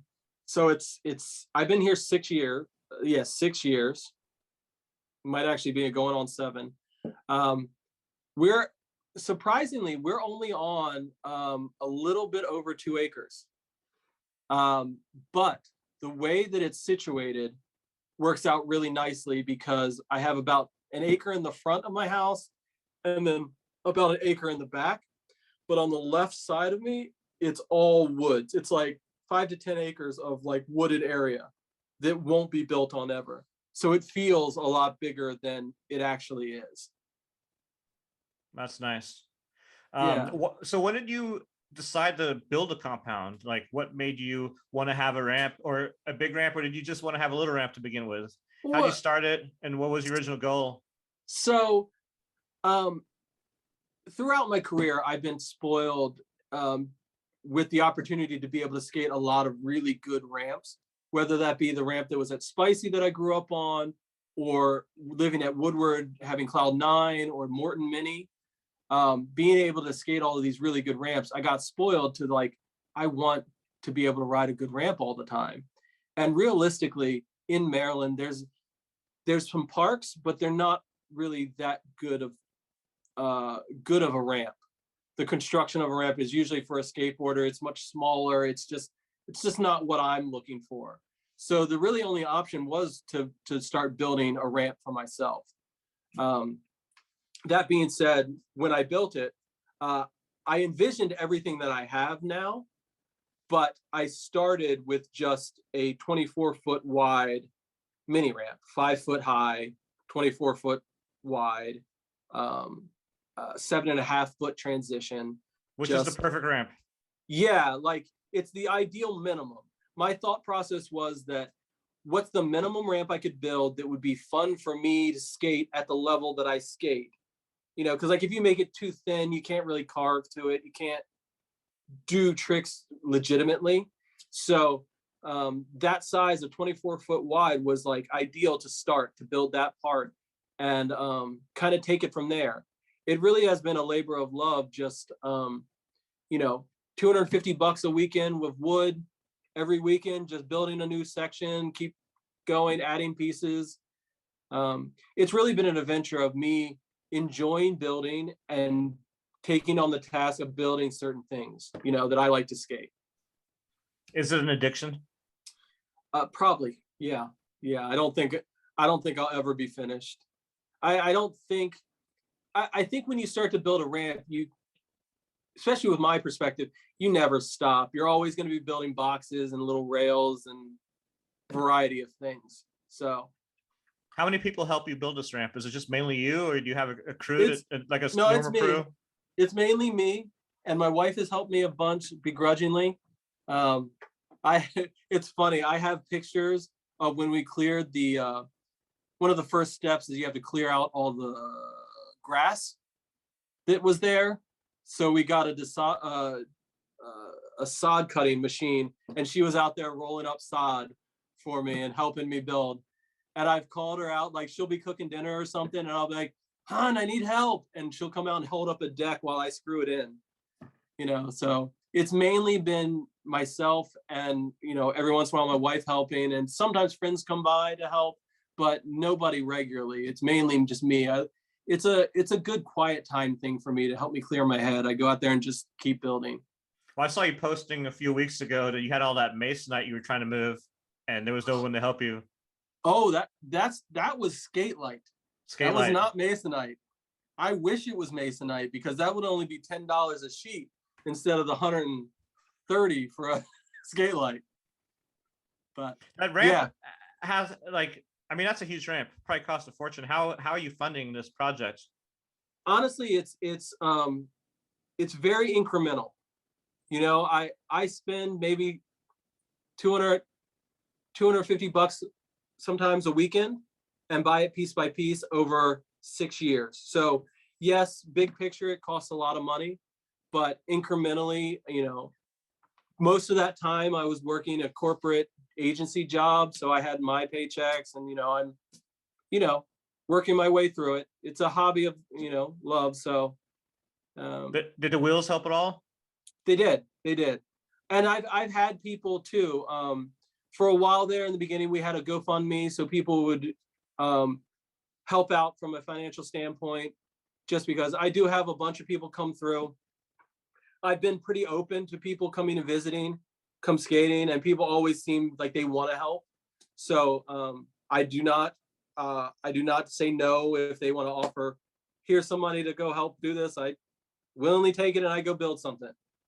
So how many sketches do you make for things you want to build? Are you sketching quite a bit, or no? You just do freestyle it?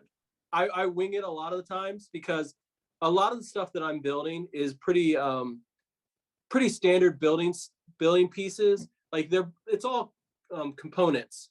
So like once you know how to do a transition, it's just copying that transition everywhere. Once you know how to connect a deck to it, it's connecting a deck everywhere. It's all kind of the same. So if I have an idea of what I want to build, and I've had pretty much the same layout in my mind from the beginning.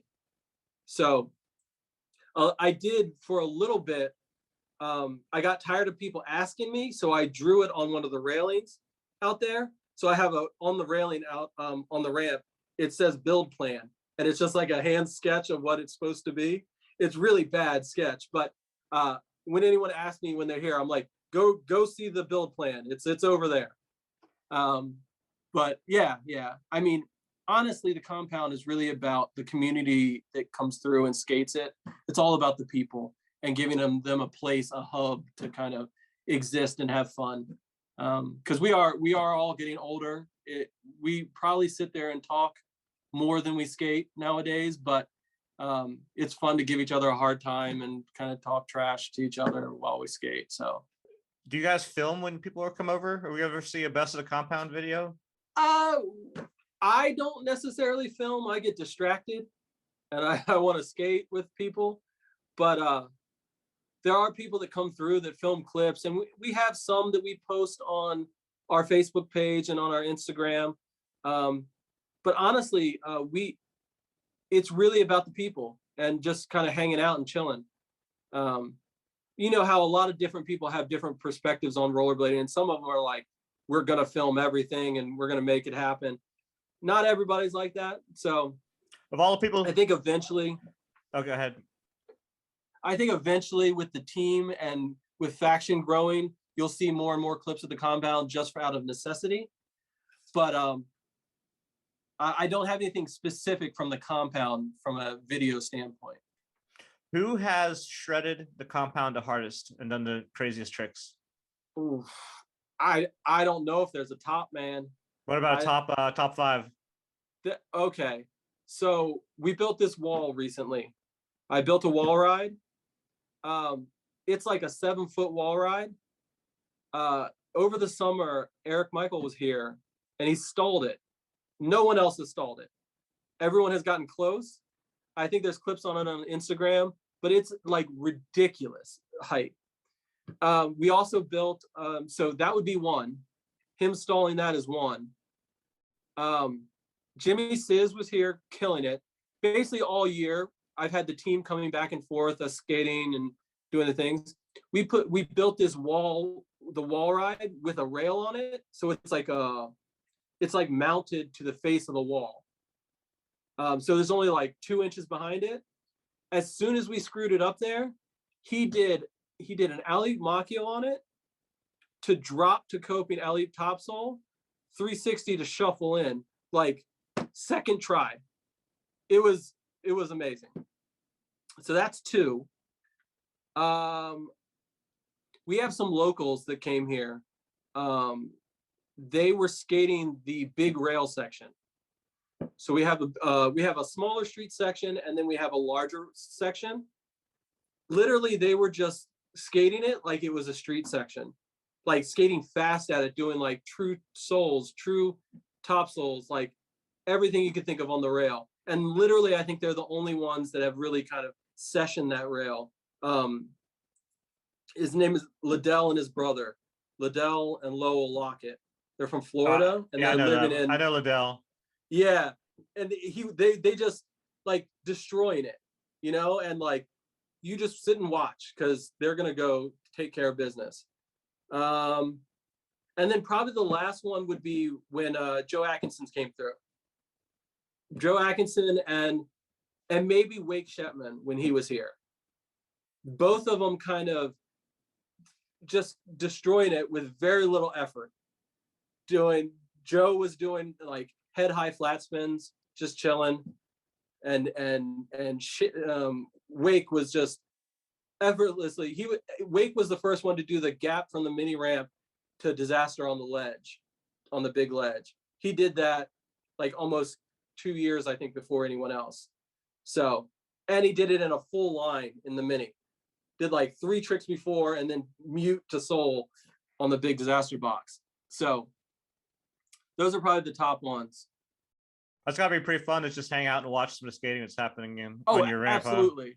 Absolutely. Like as an old rollerblader, I just love it. You know, I can sit back in my chair. I can yell at them to do tricks and give them a hard time, but then they just are killing it. People are just doing well, and destroying it. So I mean, your life has pretty much changed since you had that ramp, right? I mean, you've gonna hang out with people all the time, and yeah, what's cool about it is that when COVID happened, um, everything shut down. So everybody's shut down and everybody got quarantined. I was quarantined at my house. So I had the ramp. People would come through. We're outside. We're social distancing and like being safe about it, but people are still coming through. So I still had that connection to rollerblading during the whole process. So um, it's really been great. And it's also I find myself in the industry more and just more visible to the industry as a whole when I have something like that at my house, having a hub. People, like endless number of people, want to come through and just see it, and what's funny about that too is people see it online, they see the compound, and they, in their head, they mentally make this list of all the things they want to do when they get here. And usually within the first 10 minutes, they're walking around looking at stuff. Things are bigger than they expect. And usually that list dials back a couple notches, especially on the big rail street section. Most everyone that comes has a like list of like 40 tricks. They're like, oh, I'm going to kill it. Then they get here and they start scratching their head and they're like, I'll just do a soul grind, or like they dial it back real far. There's only been a couple people that didn't dial it back. I really want to check out your Yep. ramp in person sometime. Yep. So after ski season, I'll probably drive down to Maryland and DC for some sessions. Absolutely. You're welcome anytime. Well, thank you. Thank you very much. Yeah. I'm sure most people who have seen your ramp want to skate it, and now they actually can. Both you and Tim Schmidt host What Year Is It events Yes. with Cameron Card. Can you tell me about the event and how people can sign up to go to it? So usually my event is a little different than the other events that we have, mainly because of where we are located. The compound itself, it's my house. So like it's a little different than Rampant Camp. Rampant Camp, it's like there's a lot of open space, there's a lot of room, it's just a different vibe. This is literally outside my dining room. It's like it's next to my house. So it's more low key, it's less people. So it's a limited amount of people that come through. But the relationship I have with Cameron is that we kind of partnership last year to do What Year Is It Here. I want to do it again this year. I don't know when it's going to be. Most likely it would be May or early June. But Launch party for the skate. yeah. I mean, it's going to be an opportunity for us to showcase the skate, and I want to make sure that people are here and have the opportunity to skate the ramps and have fun with it. Usually it's a limited amount of camping spots. Last year we had 25 spots open that are cleared spots on my property where they can put up a tent. They were $25 for the camping spot and then $75 for the ticket for the weekend. But I want to make it an opportunity for companies to come out, set up booths, have a full-fledged event over the weekend. Last year, we ran into the trouble that it was raining throughout the weekend, so we kind of did our best to have a good event during the dry times. But this year, we hope to do the same type of event, have people come through, host a contest. But yeah, just it's more focused on growth of the sport, doing some clinics, have people out and just have a good time skating. That sounds awesome. Those events, I haven't made it to any rampant camps either. It's worth it. It's worth it. It's one of those places that, I have a really good relationship with Tim Schmidt, and it's a great place. It's one of my happy places. You said on one side of your house you have woods, and on 2 acres. But what Yes. about neighbors? Do you have neighbors close to you? Any issues with them? What do they think about your huge compound? Yeah, so I'm actually really lucky about my neighbors. Where my house is, so we have woods on the one side. Then on the other side there's one house, and it is a rental. So the people in it are renting, so they don't really care what goes on. And then across the street is the only other house. There's literally 3 houses on my street And the other house, the way the ramp is positioned, my house is in between the ramp and them, so they really can't hear it. So it really doesn't bother them at all. Behind my property, there's a big church that has 30 acres. So it's not even close enough for them to really be affected by it at all. So it's really kind of the ideal situation for the setup that I have. Awesome. Yeah, yeah. And how far are you from town? So there's a smaller town, maybe 15 minutes. It's got the Walmart, got grocery stores, all those kind of things. But then like probably a half hour to like Baltimore, like city, or like 20 minutes up north to Frederick, which is like the big town.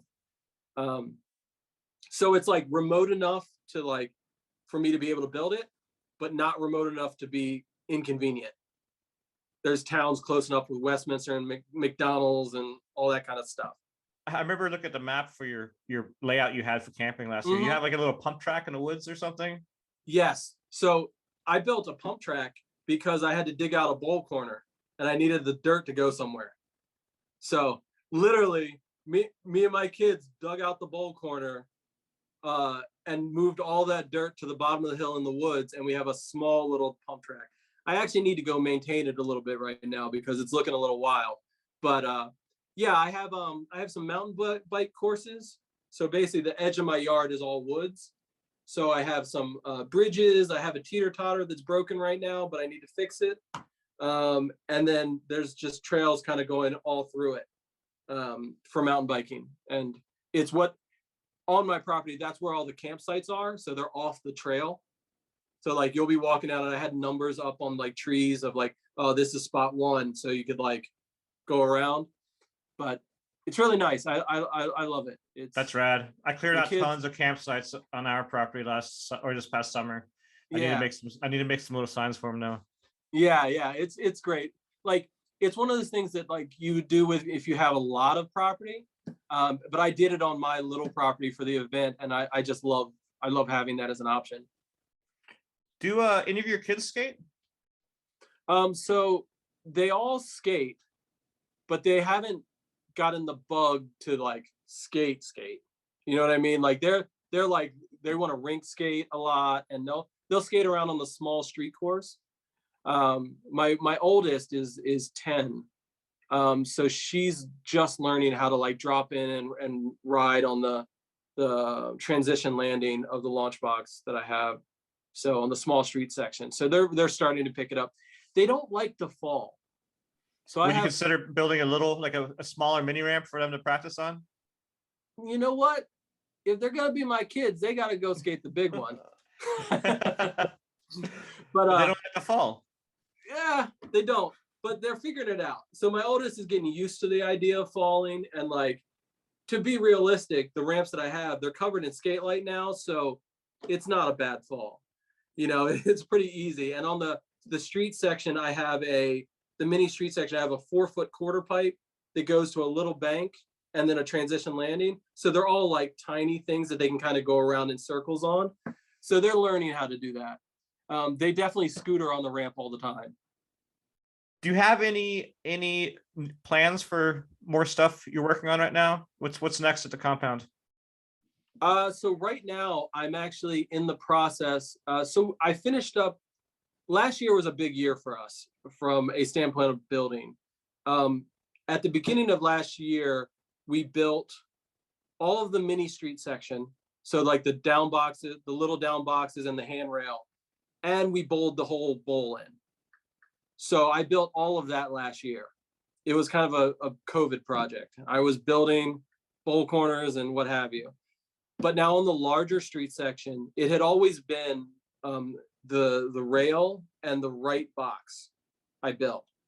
I still have to build the other side of that, which is we built the kink box, and there'll be a box on the left that I still have to build. So it's going to mirror what's there now on the other side. So I've started that process, building that out. I got it halfway framed. Also, the mini street section, the roller that we get speed for the ledges, that's actually a landing for a launch box. So on the other side of that, there'll be a hip launch box that comes up from the big street section up into the mini street section, so it all connects. So it'll be like a fly box kind of, or Yeah, it basically will be a 6-foot fly box that steps up 2 feet to a okay. transition landing. So I have a tendency to dream big. I don't know, and my wife hasn't told me to stop yet, so I'm gonna keep going. When are we gonna see a mini mega? You know what? I would totally do it, but I don't think I have enough room. What's if you start on the house? Yeah, the wife would veto that instantly. She already is mad at me because the ramp footprint is bigger than the house footprint. So she's still upset about that. That's funny. I guess you're Yeah, gonna have to do a house edition now. I know, right? So we have a agreement between the two of us that the front yard is hers and I can't touch it, but the backyard is mine. So I can't go past the side of the house with building ramps. So the ramp stops right there, and I don't want to cross that because she's made it possible for me to have what I have. So Have you ever considered having any concrete elements? you know, I am a sucker for wooden ramps. I love the feel of skating wood. I like building with it. So really kind of I am opposed to concrete as a whole. I might pour some concrete ledges over near the garage as more of a, so I have a concrete ledge, but the permanency of concrete is not something I like. I don't want to have to get a jackhammer when I want to take it out. That just doesn't seem fun to me. You just have to sell to a skater. Yeah. See, right now, my entire ramp technically is temporary. It's built on footings, and I could break it up into 8-foot sections and take it somewhere if I needed to. So it's a what's it called? A artistic shed.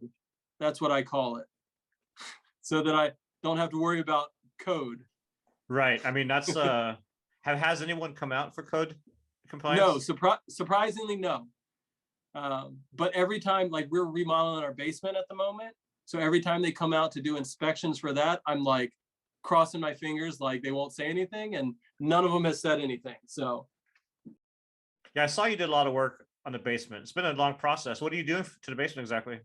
so when we bought the house, there was 2 things that we had to build. It was the ramp and finishing the basement. So right now I'm just working on finishing the basement for my mom. My mom lives with us.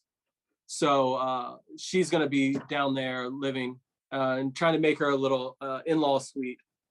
So I got to do everything from install the plumbing, the electrical, all that kind of stuff. So it's getting there. We're taking our time though.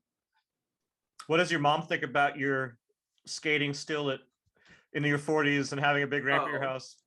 Oh, she knows how it is. I was one of those kids, growing up building ramps in my front yard. So she's fully aware of what I do and what I build. I like to think that she's proud of me and what I've done, but she loves to stand at her window right now, and because she can see the ramp from her bedroom looking down. So she'll watch us skate for hours. So I'm sure she's proud of you. yeah. I hope so. Yeah. I mean, you skated and you got a career, and Yeah. now you have a big ramp. I'm putting all the pieces together. It's awesome. Absolutely. Well, we talked for almost 2.5 hours now. Woo! I think we covered a lot of good topics. Was there anything that we didn't talk about you want to mention? No, I mean, I think we covered everything. I mean, it's rollerblading. I love it. Well, I have one last question for you then.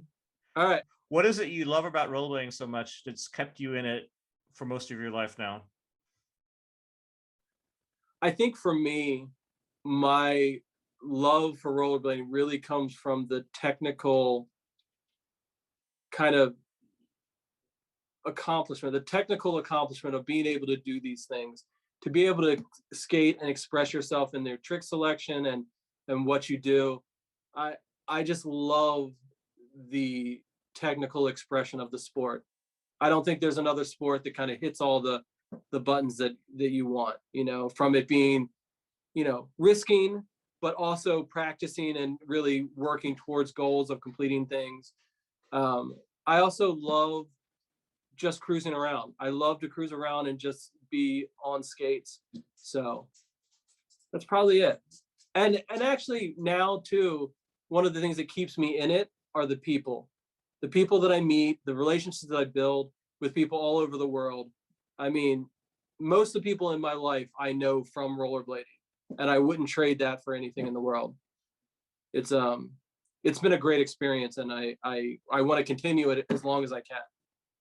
I agree with you. I think the people, it's like a family you've built Yeah, for years, and there's a lot of great absolutely. people in the sport and Yeah, lifelong friends. Um, so yeah, I want to thank you for coming on the show. Uh, absolutely. I have links in the description below to all the faction social media and your website, and links so people could check out the ramp, the compound. Mhm. I have some links to some video clips as well. So I appreciate you coming on the show, taking your time. I want to wish you the Absolutely. best of luck with the skates. I look forward to Thank you. seeing when they come in, the launch. Hopefully I can make it down to the ramp. And Absolutely. maybe next year we can do a follow-up interview once everything's going to see how it's been, Yeah, and yeah. I look forward to it. what's been going on with you for the this coming year. So thanks a Yeah, lot. Take care, absolutely. and I will talk to you soon. Absolutely. Thanks a lot. Well, that was a super long interview, but man, that was jam packed full of so much information. Clark was a really fun guy to talk to, very knowledgeable, and he's just a good talker. So I had a lot of fun chatting with him. I hope we gave you all the information you want to know about Faction and about the compound and about Clark's history. And if you enjoyed this episode, make sure and hit the like button. Subscribe to this channel if you haven't already. And for episode 12 of The Vault is also a very special episode. I interviewed Matthias Null, the owner of Powerslide and Disroyal Distributions. We talk about his history in the sport. We talk about Powerslide, Disroyal, USD, aggressive inline, a little bit of speed, urban. We cover a lot of interesting topics related to Matthias Powerslide and everything that's happened in the past 20 odd years since he began out of a trunk selling at events around Germany. So, very interesting episode. And if you want to follow me, I have social media. You can follow me on Facebook, Instagram, and Twitter. I have links in the description below. And if you want to support this channel, I have links to my Patreon page, description below as well, where you'll receive exclusive access to content not available on this channel, as well as ad-free versions of all the videos on this channel.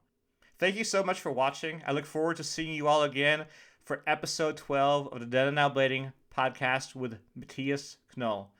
Take care. Goodbye.